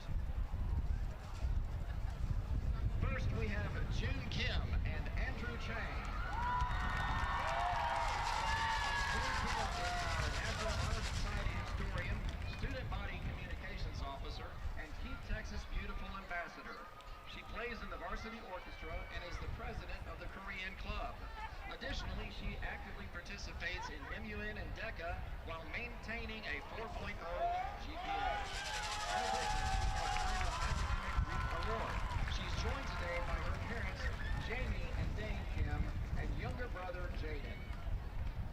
Andrew Chang is drum captain of our Round Rock Dragon Band, president of National Honor Society, and HOSA parliamentarian. He actively participates as his Bible study leader and as student ministry leader at his church. He is also a National Merit semifinalist, has earned academic and AP Scholar Awards, and has maintained a 4.0 GPA. He is joined today by his parents, Julie and Austin Chang, and his sister, Sarah. Next are Tanishka Gupta and Skylar Yu. Tanishka Gupta is currently the senior class president and has been elected so for the past 3 years. She is an active member of the Dragonettes Drill Team, National Honor Society, and Mu Alpha Theta Math Honor Society. Tanishka is also a debate state quarterfinalist and a National Merit semifinalist and in the top 6% of her class. She is joined today by her parents, Vandita Krishna and Anand Gupta. Skylar Yu is the captain of the Round Rock Swim Team, a private swim coach, worship and youth small group leader in his church, Round Rock Dolphins 2-time record holder, and a Science National Honor Society member. Additionally, he is a National Merit Scholar semifinalist, AP Scholar with distinction, swimming academic all-district, UIL piano state solo and ensemble silver medalist, and maintained a 4.0 GPA. He is joined today by his parents, Joey and Vicky Yu, and brother, Jaden Yu. Next, we have Rachel Dietrich and Jishnu Sani. Rachel Dietrich has participated in our junior ROTC for all 4 years of high school and is now serving as commanding officer. Within the program, she has won awards in the physical fitness, academic, drill, and color guard teams. She has also participated in band for the past 4 years and is going to Grand Nationals this fall as a section leader and soloist. While being in the top 4%, Rachel has been a member of the National Honor Society and Nu Alpha Theta for the past 2 years and is president of the Jesus Loves You Club. She has been early admitted to Texas A&M University and plans to pursue nursing. Rachel is joined on the field today by her parents Pam and Brett Dietrich, as well as her sisters Macy and Abby Dietrich. Jishnu Sani is the founder and president of the Robotics Club, president of DECA, and plays the bass clarinet in the varsity band. His community impact through his nonprofit organization, The Project Red, is featured across various magazines and news articles.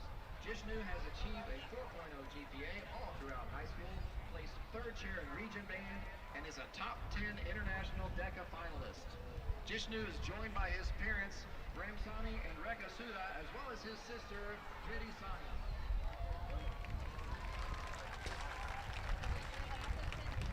Next are Kate McKee and Kabeta Curlin. Kate McKee is part of the cheerleading team, FCA, Jesus Loves You Club, and is the 2023 Star Cheer Coach. She's the varsity cheer co-captain and was awarded Pin It Forward at the 2022 UCA Cheer Camp for displaying exemplary character. She has been invited to participate as a 2024 staff member for the Universal Cheerleaders Association and holds a 4.0 GPA. Kate is the 5th of 7 kids. She loves spending time with her family, and her positivity and her love for Christ get her through the obstacles in life. She is joined today by her parents, Peter and Summer McKee. Kabeta Curlin has been involved in the cross country for all 4 years of high school, going to state sophomore and junior year, and planning to do it again senior year. He loves God, green grapes, and Batman, as well as running 13 miles for fun on the weekends. He has been captain of the cross country team, voted for the Dragon Heart Award for cross country, and has a 3,200 meter relay school record. Kabeta would like to shout out the Round Rock cross country girls and boys. He is joined on the field by his parents Chase and Jillian Curlin and his siblings Beckham and Hazel Curlin.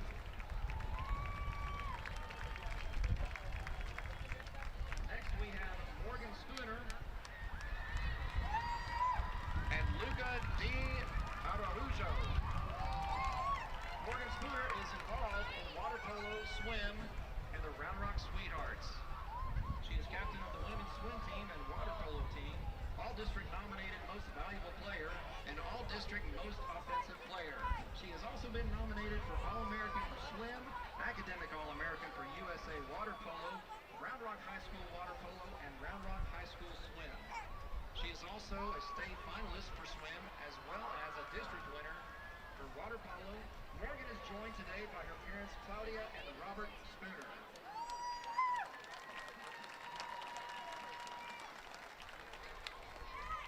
Luca Di Araujo is involved in water polo. He's 2-time All-District First Team Offensive Player of the Year, 3-time Olympic Development Program Regional Team, and 1-time Olympic Development Program National Team.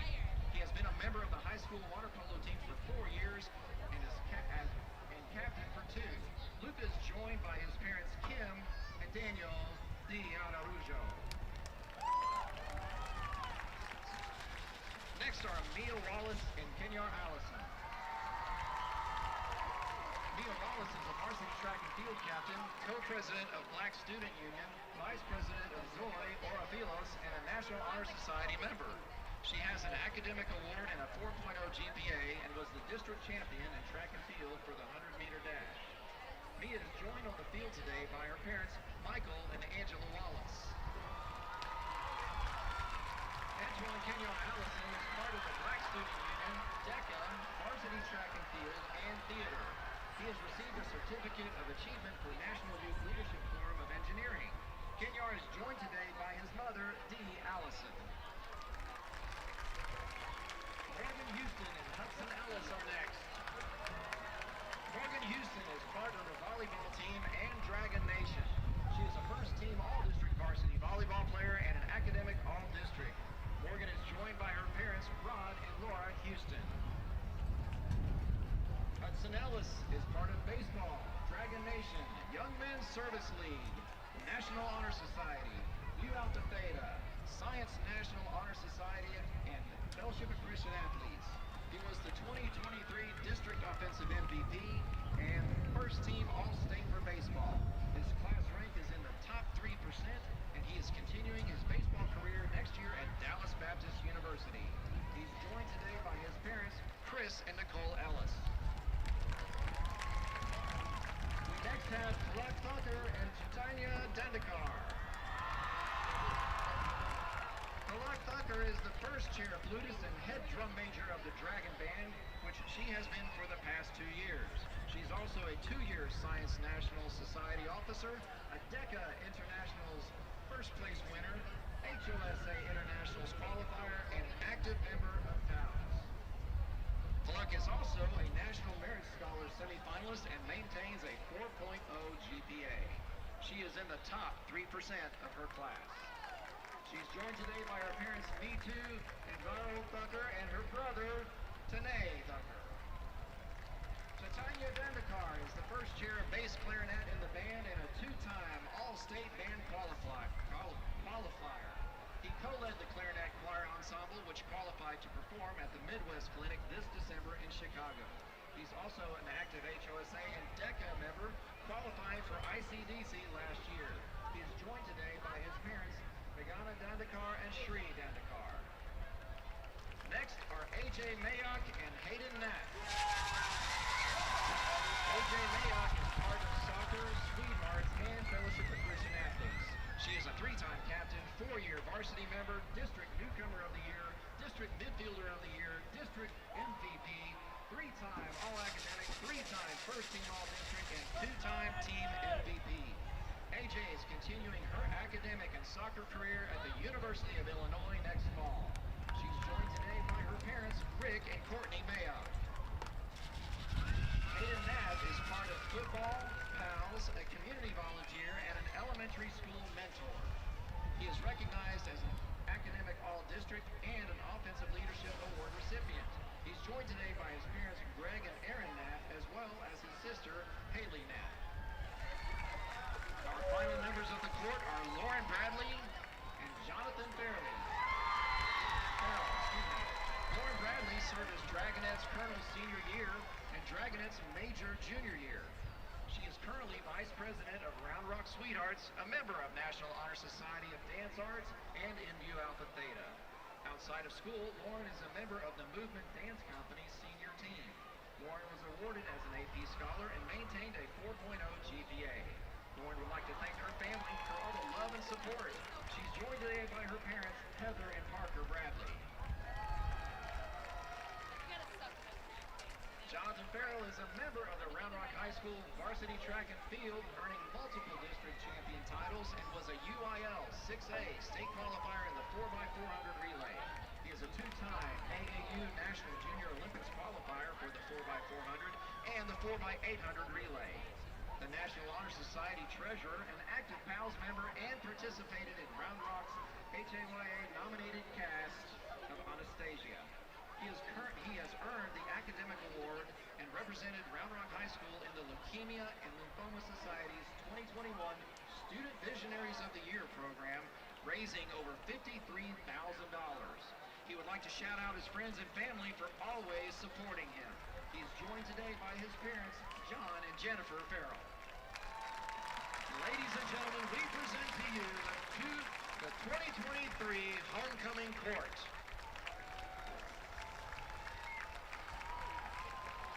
And now, ladies and gentlemen, Round Rock High School proudly presents our 2023 Homecoming King and Queen, Kate McKee and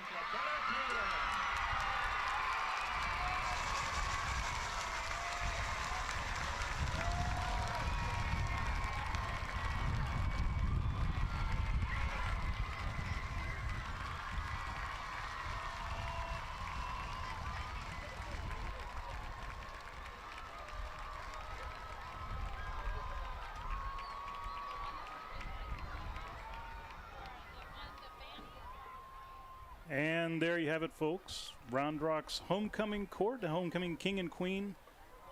We salute those young folks. Congratulations on their wins tonight.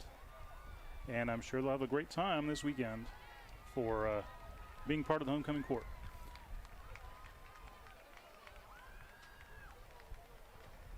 Quick time for a brief photograph there as they walk off the field. We do want to try to give you a few halftime statistics. We'll start with the Stony Point Tigers. Stony Point had 8 first downs. They were 19 on the ground. They had 40 yards rushing on 19 carries. They were 4 of 9 passing for 34 yards with 1 interception. They did have 41 yards in return yards. They had 2 fumbles, lost 1 of them.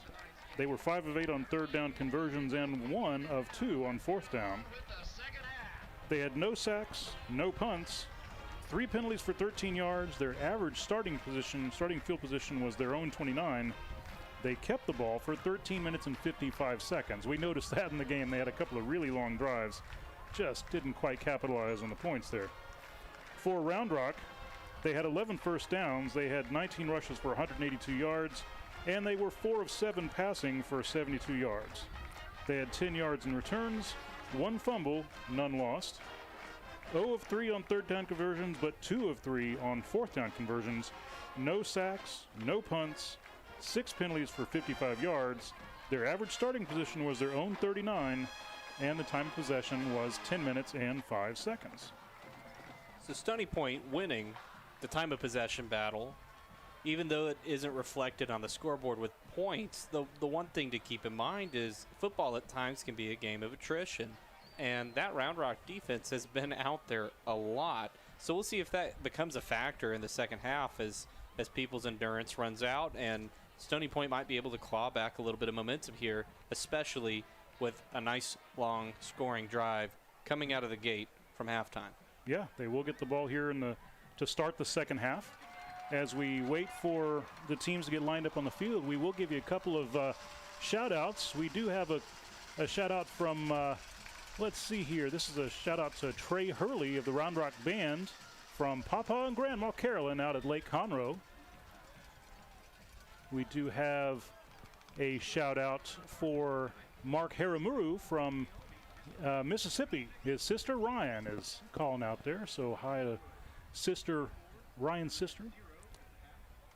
We also have Poppy D and Grammy. Thanks, guys, from, let's see here. Man, they shouted out tonight for us.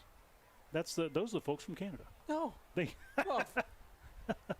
That's awesome. Thanks for texting in. All right, the one last one here before we get rolling here in the second half. Shout out Vanyan, Big Zero, Vinny in Hawaii. And it's a shout-out to birthday boy, Aiden Walker. So we do have a few more that have come in. We'll get to those in a couple of minutes. Dragons are getting lined up.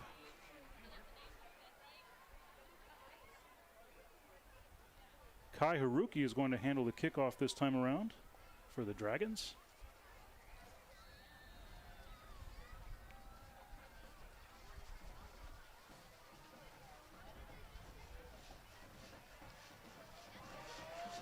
The kick is away. Short kick to the near side of the field.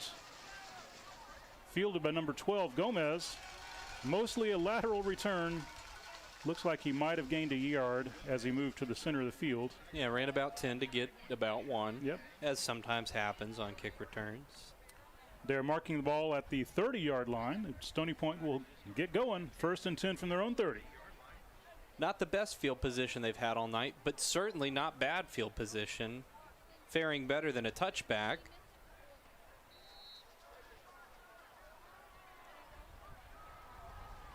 Calbus in at quarterback. 3 receivers to the far side, 1 to the near side. Calbus back to pass. He lets it loose. And over the head of everybody. That was intended for number 19. That is Willie Freeman. Good defensive awareness from Round Rock to get a lot of their backfield to follow the ball, right? There was 4 Dragons in the area ready to bottle up that play should the reception come down.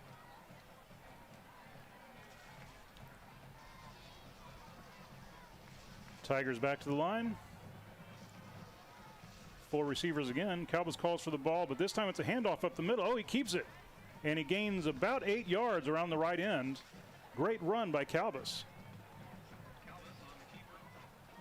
Evan, you were commenting earlier about Calbus' legs picking up nice yards on the ground, and Stony Point hasn't had that much from him previously in this season, but tonight it's working for him. Yeah, it's going to be his best game on the season, and he's probably going to double his stats on the season in one game. 3 receivers to the far side, 1 in the near side, 1 running back to Calbus' left. And it's a handoff to number 21, and he breaks around the right side up the sideline. Couple made a man miss. He is tackled from behind, and there is a fumble. He fumbled the ball. They may say he was down. There's not a signal that there's a turnover, so it looks like he might have fallen on it. I think they're going to say he was down. It was very close. Yeah, you're right. They did mark it back. Good eye, Evan. So it's now Stony Point, 1st and 10 from the Dragons' 34.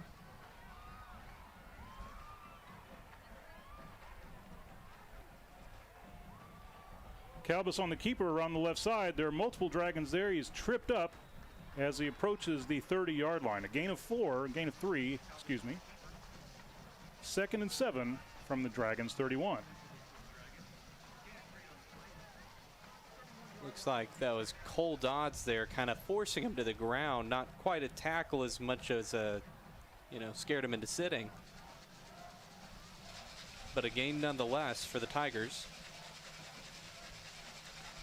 Calbus calls for the ball, lets it fly down the right side, and they're double coverage there. Lost it with the camera a little bit, but once again, looks like Aiden Walker was more in position to take that ball than the Stony Point receiver. Yeah, there was the receiver was very well covered. So the Calbus was actually lucky, got away with one there. That was intended for number 19, Willie Freeman again.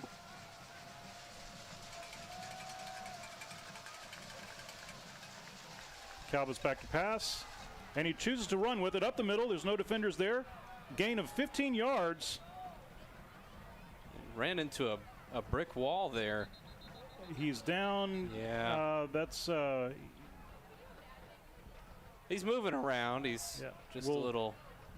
We don't want to speculate. He is rolling around. The trainers are coming out to take a look at him. We'll see what we end up with here. Hope the young man's okay.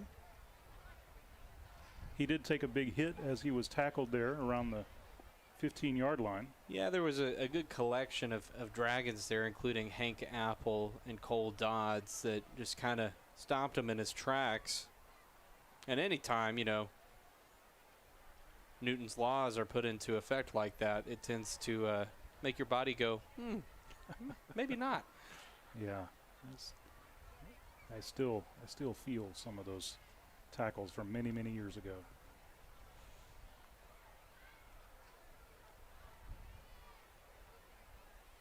And he's up under his own power. A little bit of a hobbled step as he makes his way towards the sideline. He is walking gingerly, but he is up and walking under his own power, as you mentioned. We're going to see who the Tigers have as a second-string quarterback, as a backup quarterback.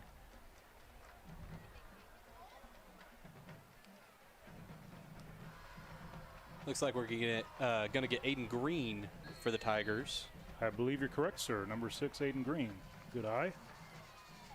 And see if the Stony Point Tigers do anything different now with a different quarterback. And the keeper for Green runs up the right side and has just enough yards for another first down. I mean, way to come off the sidelines and make a statement. In terms of play choices, probably a little safer to run it than to throw it cold. But nice run for Green nonetheless. Tigers are up quickly to the line. 1st and goal from the 5. Green with the handoff. I believe that was to Bolton, number 5.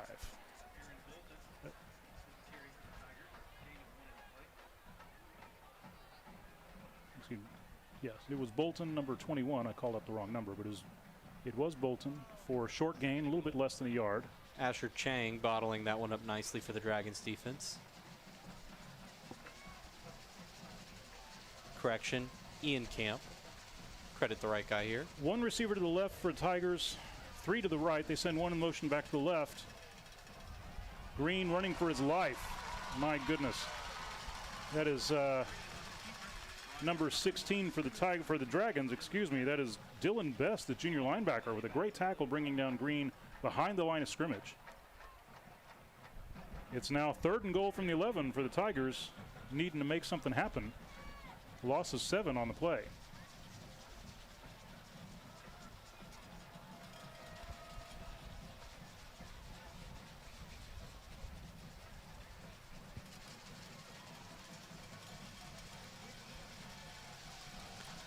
I don't know if we mentioned it, but Calbus is back in as quarterback. Yes, he is. But he is sacked. Number 14 for the Dragons. And that's going to be Hank Apple. Hank Apple with a great sack for the Dragons. Having a great night tonight with the interception earlier. And now a sack. A loss of 6 more, almost 7. So Stony Point, this is their 2nd field goal attempt of the night, missing the first.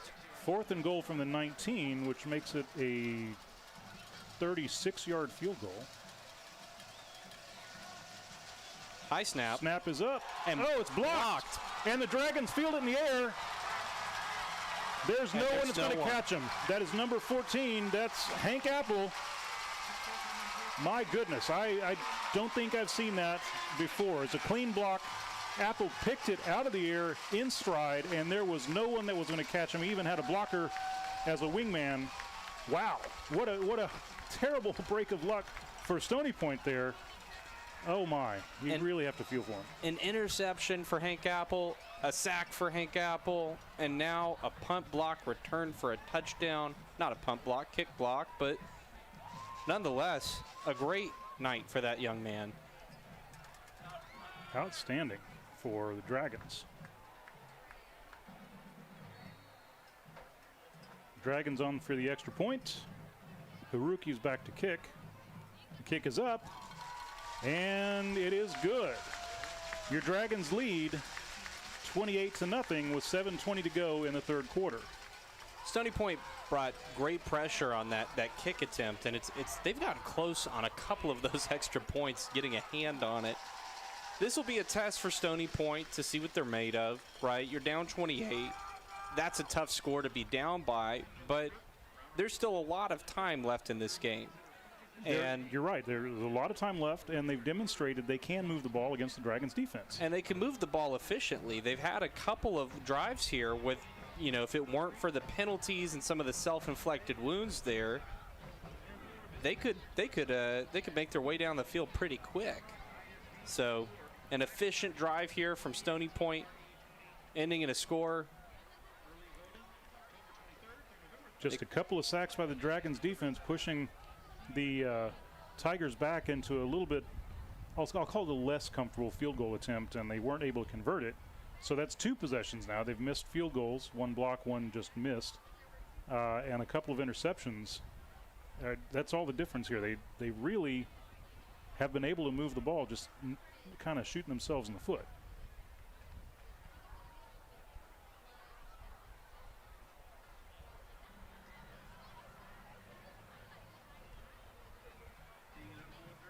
Dragons are getting set up to kick again.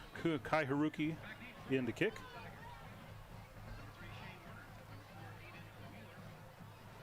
And onside kick from the Dragons. There's a scrum for the ball. Let's see who comes up with it. Looks like it is the Tigers. Yeah, a bit of an interesting call. You're up 28. Maybe just trying to get a rep under your belt, practice an onside kick, get that, kind of, a real game time example of it. But nonetheless, giving the Tigers great field position coming into this drive. This would be their best field position starting at the 49, their own 49-yard line. So that is the silver lining out of that onside kick there. Calbus with the snap. Andy hands off, run up the middle. Nice gain there for number 21, Aaron Bolton, about 4 yards, almost 5.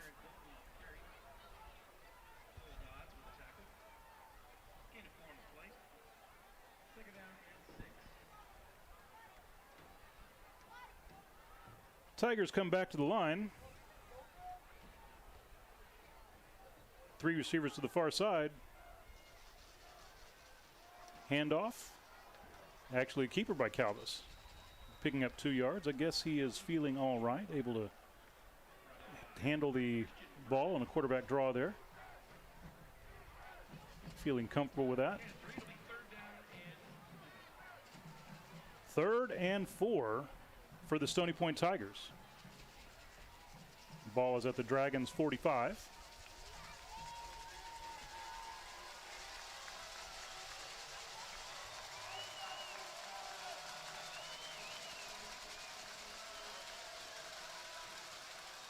Snap is back. Oh, my goodness. Number 97 for the Dragons, Elliott Stickler, just all over Calvis there. Calvis dropped like a sack of potatoes, and Stickler didn't do any favors, falling right on top of him.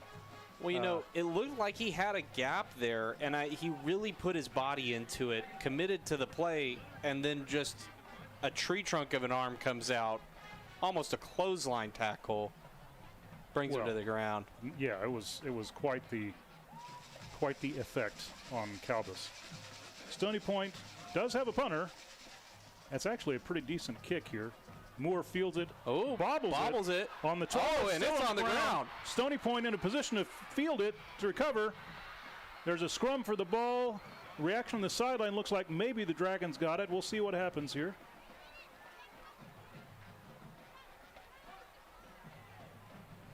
Yeah, I think we'd be getting a bigger reaction out of Stony Point if it was theirs. So it is the Dragons' ball on their own 2-yard line. That is a net of 47-yard punt, so that actually worked out all right. Best special teams we've seen all season. Tough for Leonard Moore with the muffed reception there. Now we'll see what the Dragons can do with a really long field. So this is a great opportunity for Stony Point to bring a lot of pressure, make Cochran uncomfortable back there in the pocket, maybe get a safety, at the very least get a stop here. Man in motion, moving to the left side. Sort of think they'll go run to the left.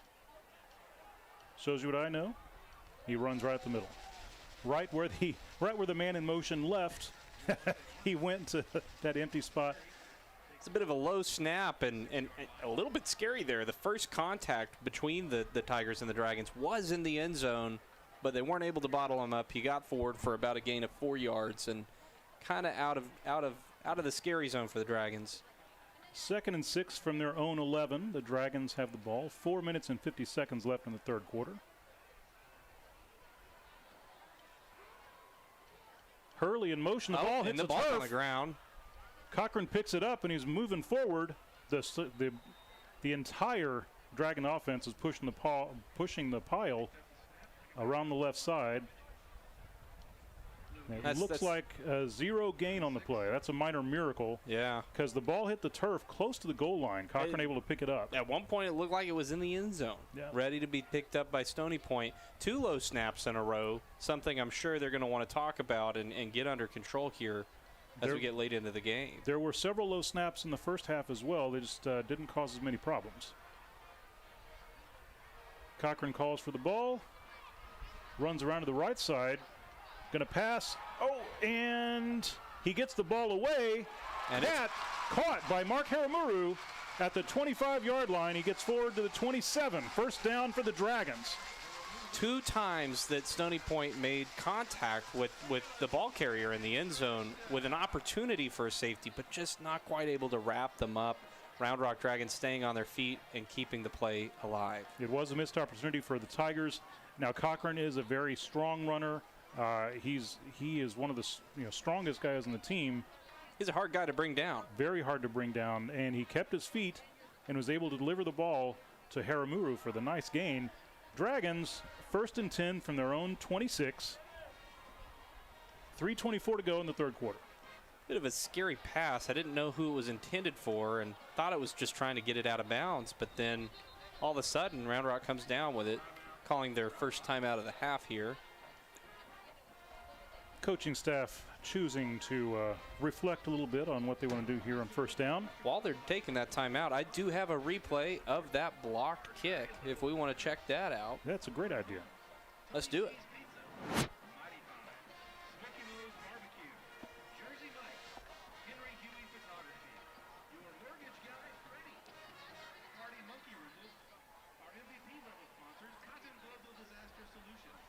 Dragging around the right side of the offensive formation, was able to come in and block it. Let's see if we can get that number. But of course, it was Apple who was able to pick up the ball. And that's going to be Aiden Walker. Yep, Aiden Walker. Man, you've called his name a bunch tonight. Yeah, Aiden and Hank Apple, both of them having a tremendous night. All right, here we go. Dragons 1st and 10 from their own 26. Snap is back. Handoff to Javante Arnold, who goes around the left side to the sideline, breaks a couple of tackles, and he's rumbling, stumbling, and the pile sort of stalls out. He gained about 6 yards on that, looks like. Not the slowest 6 yards I've ever seen, but 6 yards nonetheless. A strange play. A little closer to 8 on the pickup, so 2nd and 2 from the 34. 2:42 remaining in the third quarter.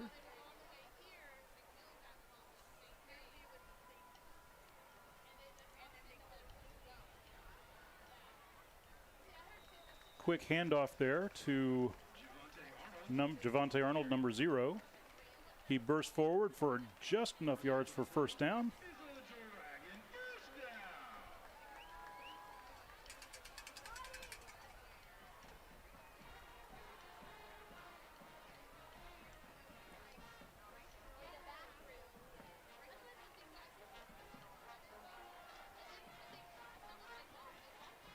Two running backs now for the Dragons, Hurley and Arnold. Cochran keeps him, drops the ball, stumbles forward for about half a yard. He gets back to the line of scrimmage, maybe a little farther. Wow, there were 3 running backs in now. That Moose Garlington was in with Arnold in the backfield. Hurley was in motion.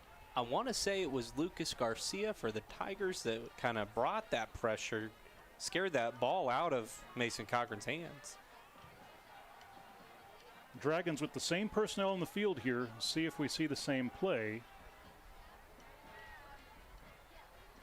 Quick pass out to Hurley on the near sideline. Gets upfield for about 8 yards.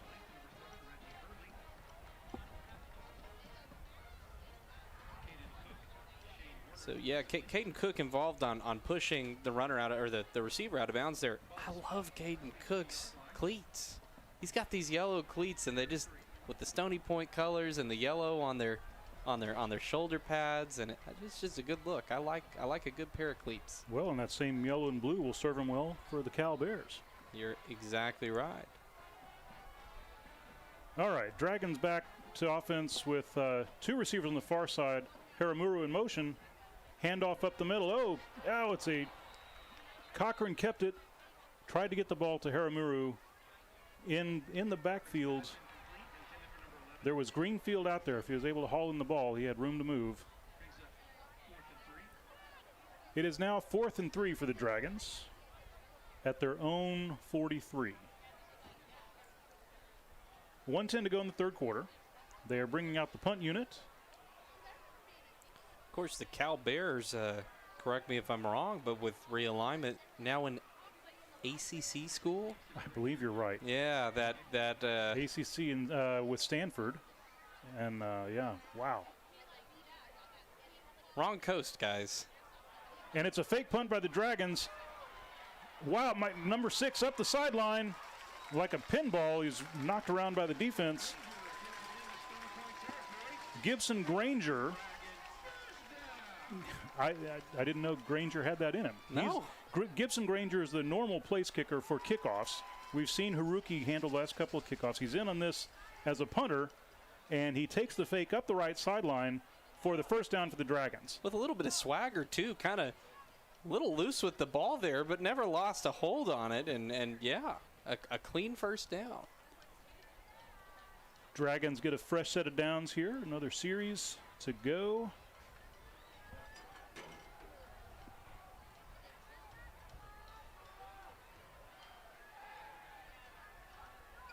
Cochran keeps the ball. He's trying to pass, running for his life. And that, wow, okay, it was a wounded duck of a pass. They're not going to throw a flag on it. He was well outside the tackle box, and he got it past the line of scrimmage. So he did get rid of the ball safely, which was good for him. He was about to get sacked. It was great defensive pressure from Stony Point, but once again, Mason Cochran just a tough guy to bring down, right? And it looked like there were a couple opportunities for a sack for Stony Point, but yeah, I wouldn't want to tackle him. It's tough work out there. Leonard Moore comes in. He's lined up on the far side of the formation.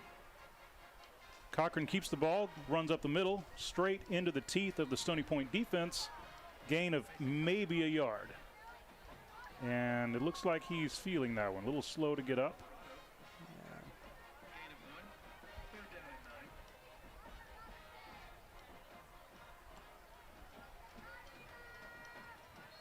Let's see what the see if the Dragons. 24 coming in. I think they're going to bring. I think they're gonna rest Cochran for a play. That's the end of the third quarter. So it is now end of the third quarter. Dragons lead 28-10. We'll flip sides of the field. And let's take a quick commercial break. We'll be right back with more football on the Round Rock ISD football presented by Covert Ford. I've always wanted an EV, but until I saw the sleek Ford Mach-E, I didn't know just how exhilarating it could be to drive one. The Mach-E is the perfect balance between power and utility. And with features like adaptive cruise control, in-dash entertainment screen, and lane monitoring, my daily commute to training is effortless. If you're looking to make the move to the Mach-E, visit Covert Ford in Austin, where you'll become part of the family. CovertFord.com.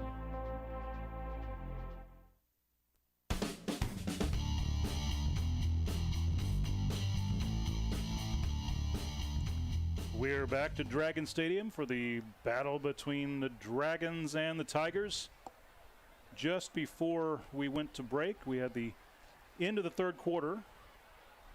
Mason Cochran had taken a hard shot on a run. Was a little slow to get up, but he's staying in the game. Dragons line up with three receivers on the far side of the formation, sending one in motion.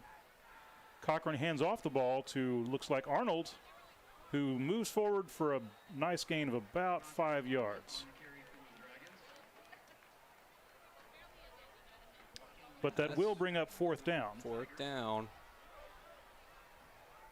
Fourth and about 4, and they're going for it.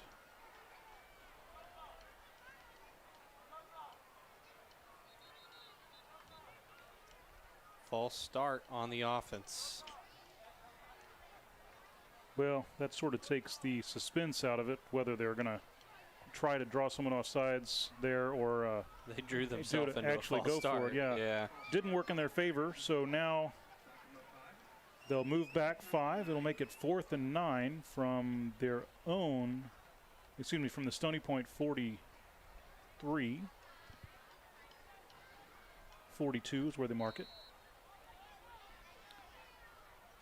Cochran is still in. We know he can punt. He lines up in a little bit deeper formation to punt. They just brought Jack Apple in. He's one of the backup quarterbacks. I'm wondering if we're going to see a little bit of funny business here. Cochran back to pass. Lets one loose down the field. Nothing doing. Intended for Haramuru, and it was be out of his reach. So effectively a turnover on downs, and Stony Point is going to get the ball once again with great field position. And we'll have to see if they're able to capitalize on it once again.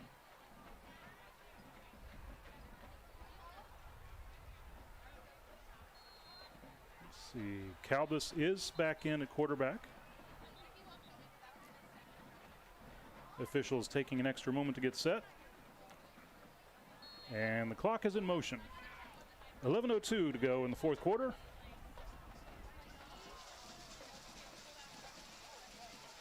Calbus hands off to number 29. He takes her on the left side. Big gain of about 8 yards. 29 is Amonte Gentry. Once again, a great play by Aiden Walker. Not really tackling as much as just using himself as a human wrecking ball to bring him down. It counts. It does. Counts.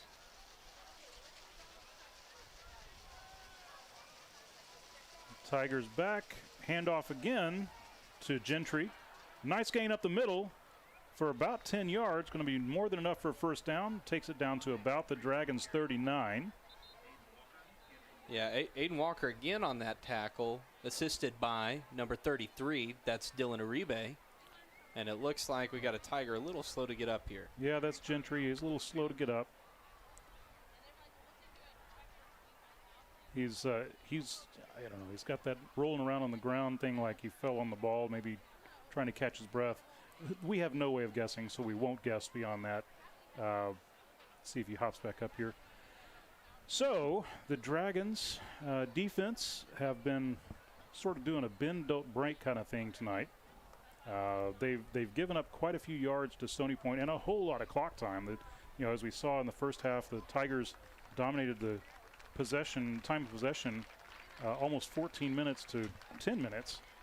And I won't be surprised if their time of possession once again it may favor the Tigers here. Round Rock scored very efficiently, save for that, you know, last drive where they had a couple fourth down plays and the fake punt, right? But yeah, I mean, Stony Point has had some really great opportunities here, and it's probably kicking themselves for not coming out on top. Stony Point back to the line. The defense is coming out for the Dragons. 4 receivers on the field for Stony Point, one running back. Calbus keeps the ball. It's a pass play out to the far side. Receivers wide open. Gain of 15 yards. First down for Stony Point. Catch made by number 18, Alex Freeman, for the Tigers. Cole Dodds with the tackle there for the Dragons.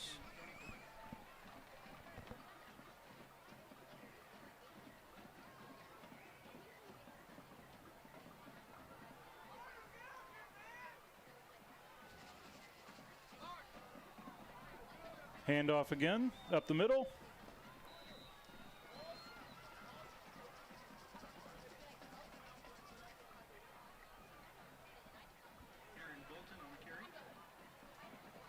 Aaron Bolton for the Tigers on the carry. Took a little bit of a hard shot there to head it over to the sideline. We have number 21 in now at running back.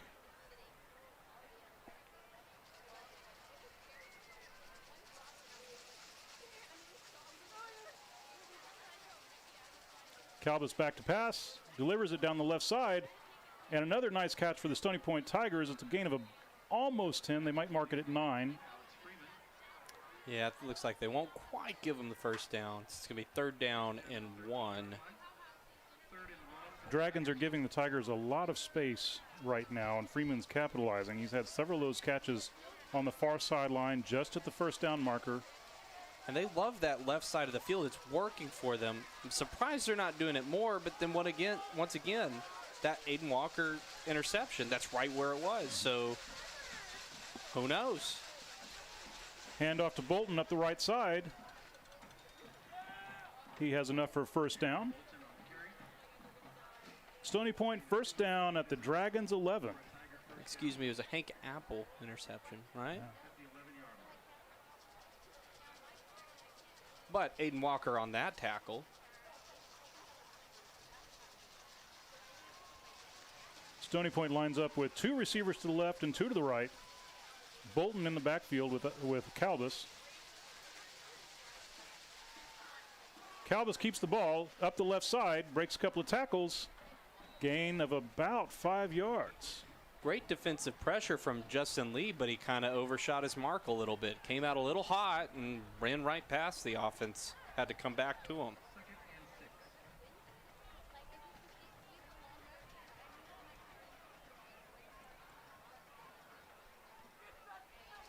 Tigers get the play in, line up. One receiver to the far side, two to the near side, one running back and a tight end, H-back. That's going to be a false start on the offense. That is what it looks like. Yeah, the line judge is calling a false start. So they'll give 5 yards back. Make it 2nd and 11 from the 12. Not quite sure if it was meant to be a trick play or some deception, but the ball was not snapped to the quarterback. Well, sometimes even the center forgets a snap count. That's okay.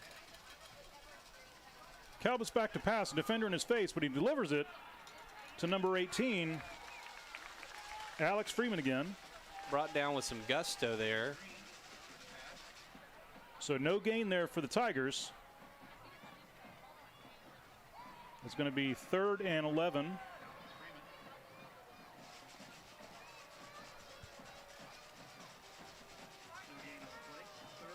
.6:55 on the clock and counting. Tigers trying to make something happen here on this drive.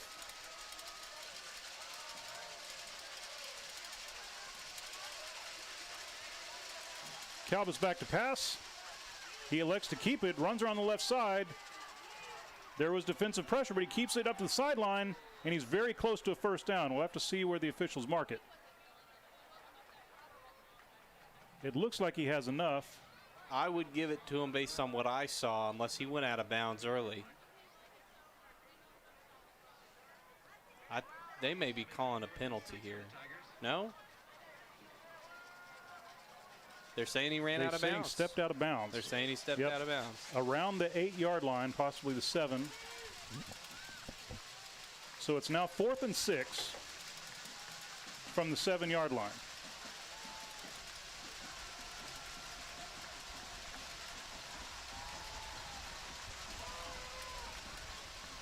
Calvis back to pass. Defensive pressure in his face. He lets the ball go. The ball falls harmlessly to the turf. Good pressure from the Dragons. Calvis helping up Justin Lee, who there was quite a collision in the backfield. Calvis stood in there to deliver that ball, and he paid for it, helping up Lee, who took him down. But it is now first down for the Dragons. Turnover on downs. Dragons get the ball at their own 8-yard line. And that's a major credit to this Stony Point Tigers team and the sportsmanship of what this game is. We've seen a lot of games so far this season covering both Round Rock and Westwood, and some of those games have been out of hand. Some of them have been out of hand for Round Rock. Some of them have been out of hand for their opponents. We've seen a lot of chippiness. We've seen a lot of immature decisions. We've seen a lot of, disrespect and unsportsmanlike conduct, and Stony Point hasn't given any of that tonight. Truly. Excuse me, Evan? I was saying truly a classy football program. Yeah. Absolutely. Stony Point has a good program. Coach Cheshire does a great job over there with these young guys. There on that play, Cochran with the keeper for a gain of about 1 yard. Almost 2. They did officially get credit in with 2. So it's 2nd and 8 from the 9-yard line. Just under 6 minutes on the clock. I think we're going to see a lot of running here. I believe you're correct. And speak of the devil, there's a handoff to Garlington around the left side. He's got a hole, and no one's going to catch him. Oh, my goodness, number 22 caught him. And that's a horse-collared tackle. And actually, I was watching him. I know what the officials saw. I saw jersey. That's what I saw, but it was the back. I understand why he threw that flag. We'll see what the officials, actually what the penalty is called here. Horse collar. Yeah. I think that's really unfortunate. The officials saw it differently. In my opinion, that was a legal tackle. Let's put it that way. So now the great gain by Garlington gets another 15 yards on top of that. And all of a sudden, the Dragons, they're on the 30. I mean, that took 30 seconds to go down the field.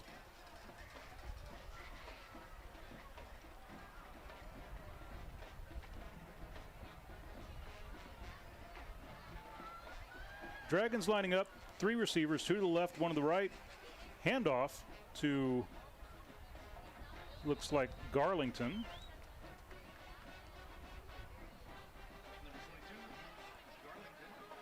Gain of about 2 on the play. Cochran comes to the sideline to talk to the coaches. It looks like actually sent in number 24 as a backup quarterback. That's going to be Jack Apple. I believe he's a sophomore for the Dragons.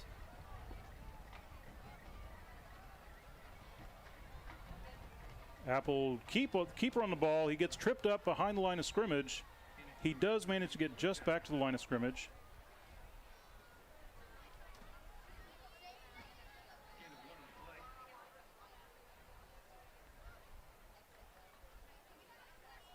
Apple is a sophomore. Yet another sophomore quarterback, just like Calbus. And as you mentioned earlier, Cochran was a sophomore quarterback for the Dragons 3 years ago.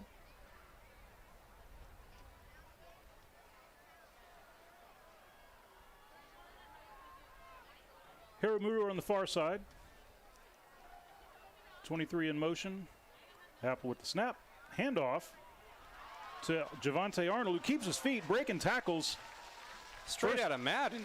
Yeah, my goodness. That was spin move. Yeah, that's right. Put him on spin cycle and was able to pick up the yards for the first down. Excellent move by Arnold. Coming over to the sideline, getting Garlington back in there. Madden. Nice one. Yeah. That was a good run. It really was.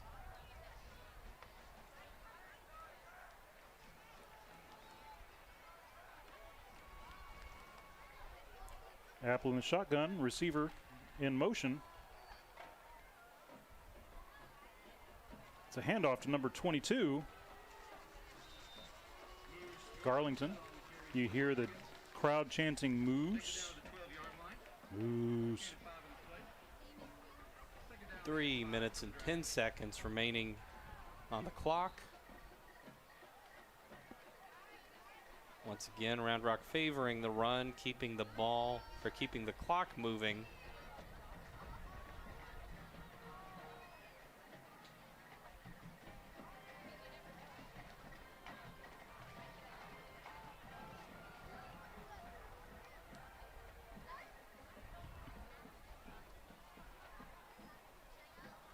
Do have a shout out for Mason Cochran here before we wrap up the game.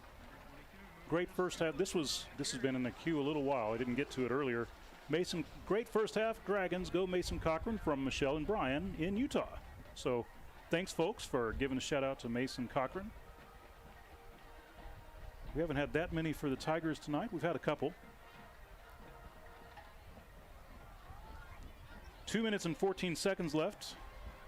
Dragons, obviously with Apple in a quarterback, trying a few different personnel combinations, getting some guys some experience.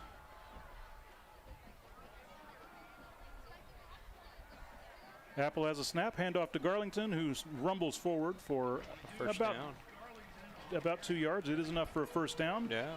And barring some miracle, the Dragons will be able to run out the clock here.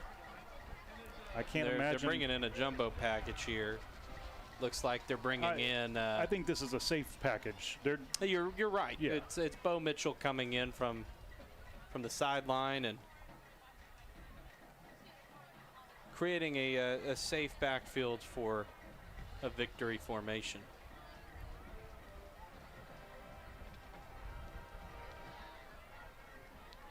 .124 on the clock.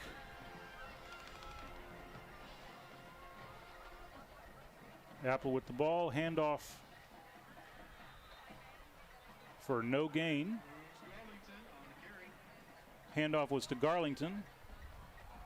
Surprised me they actually had the exchange there.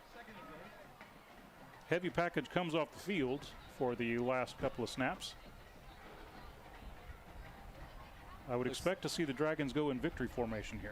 It looks like they are bringing in a number of non-starter seniors, giving them a bit of a curtain call, allowing them to go out there, potentially get a touchdown on their resume here.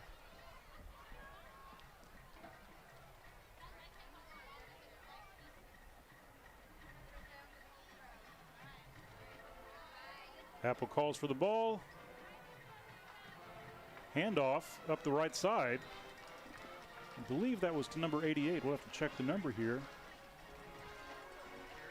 Yeah, 88 is correct. A senior. 88, Camden Mokri. We haven't called his name before, so your point there is well taken. Getting some guys some carries who don't normally get them. But a victory nonetheless. They're going to allow the clock to run out here. The clock runs down. It shows triple zeros. The Dragons win 28-0 on homecoming here at Dragon Stadium. Stony Point had a really great effort tonight. I really want to give credit to the team. They came up short on the scoreboard. They just were not able to actually get any points. You know, we talked before about the missed field goals, a couple of turnovers. But really, I thought the Stony Point Tigers played really well. Yeah, the score certainly does not reflect this game very well. Stony Point causing some fits for the Dragons in certain instances and just not quite able to get it into the end zone or through the uprights in the case of those 2 field goals gone wrong. But a tremendous effort by them. And once again, I mean, I mentioned it earlier in the fourth quarter, but a demonstration of class, right? Not every team can kind of have a game not go their way in this way and maintain their composure, maintain their sportsmanship, you know, and it's a credit to a program. It's a credit to a culture that's been built by Coach Cheshire.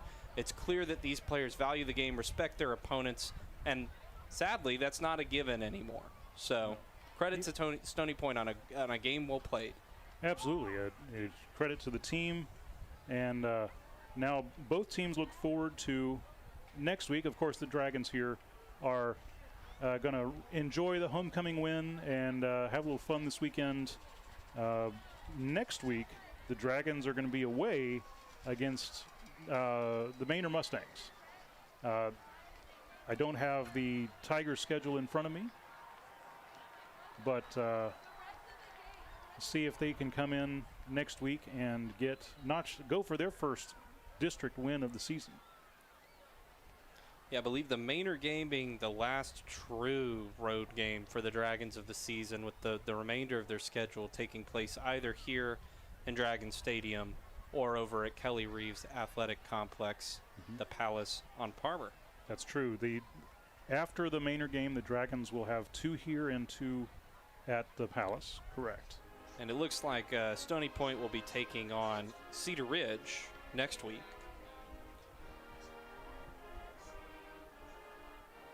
We'll give folks a chance to listen to the Dragons school song here.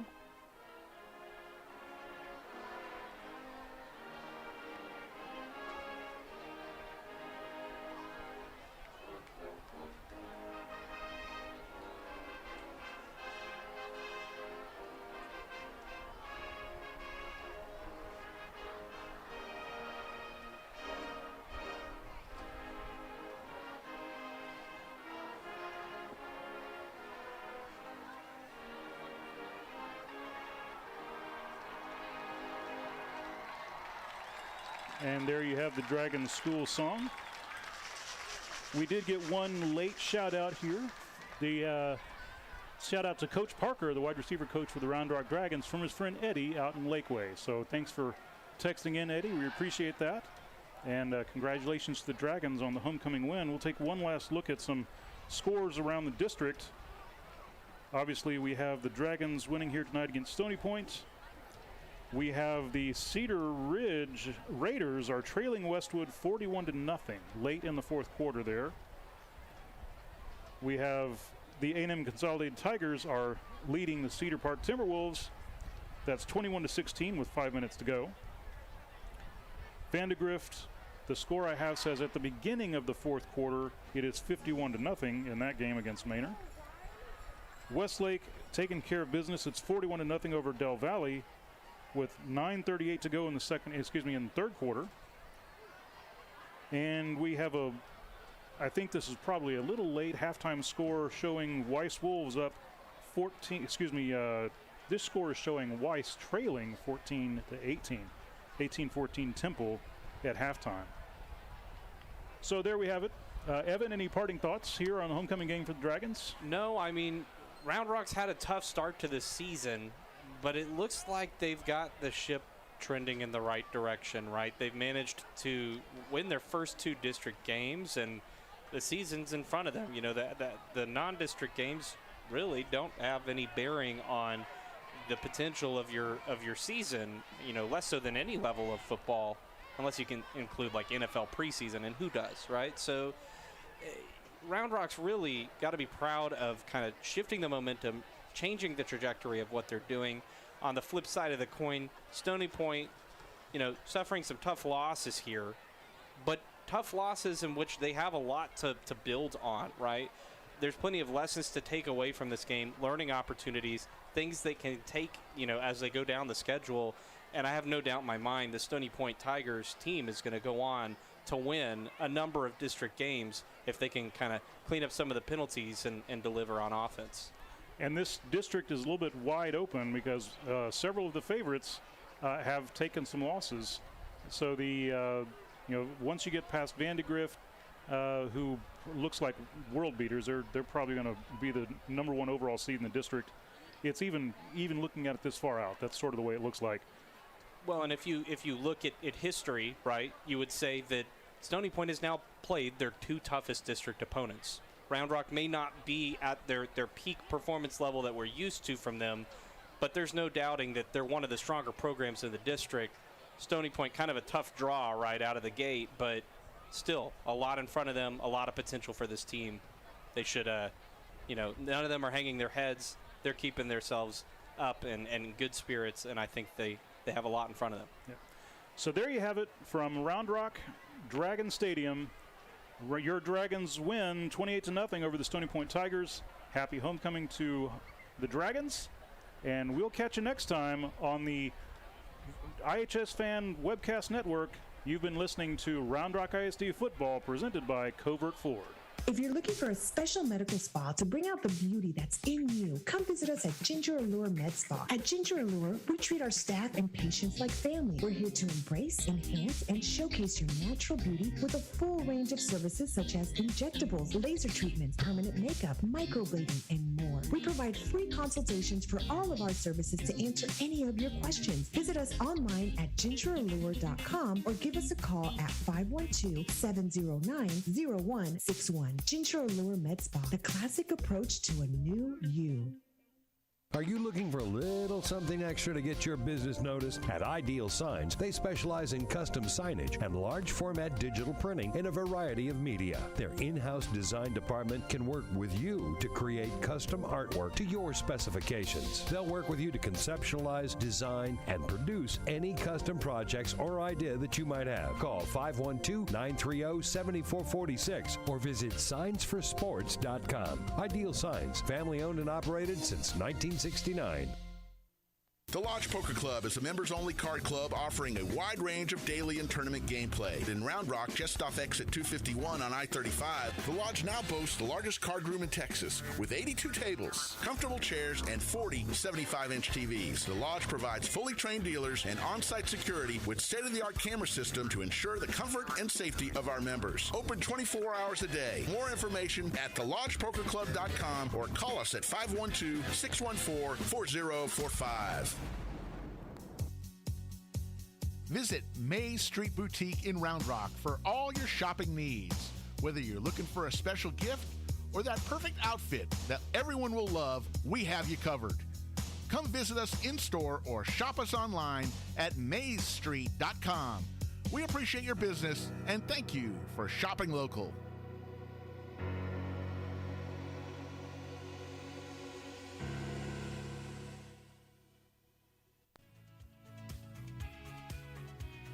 RJAC Pressure Washing, Epoxy and Stain, veteran owned and operated, serving Central Texas.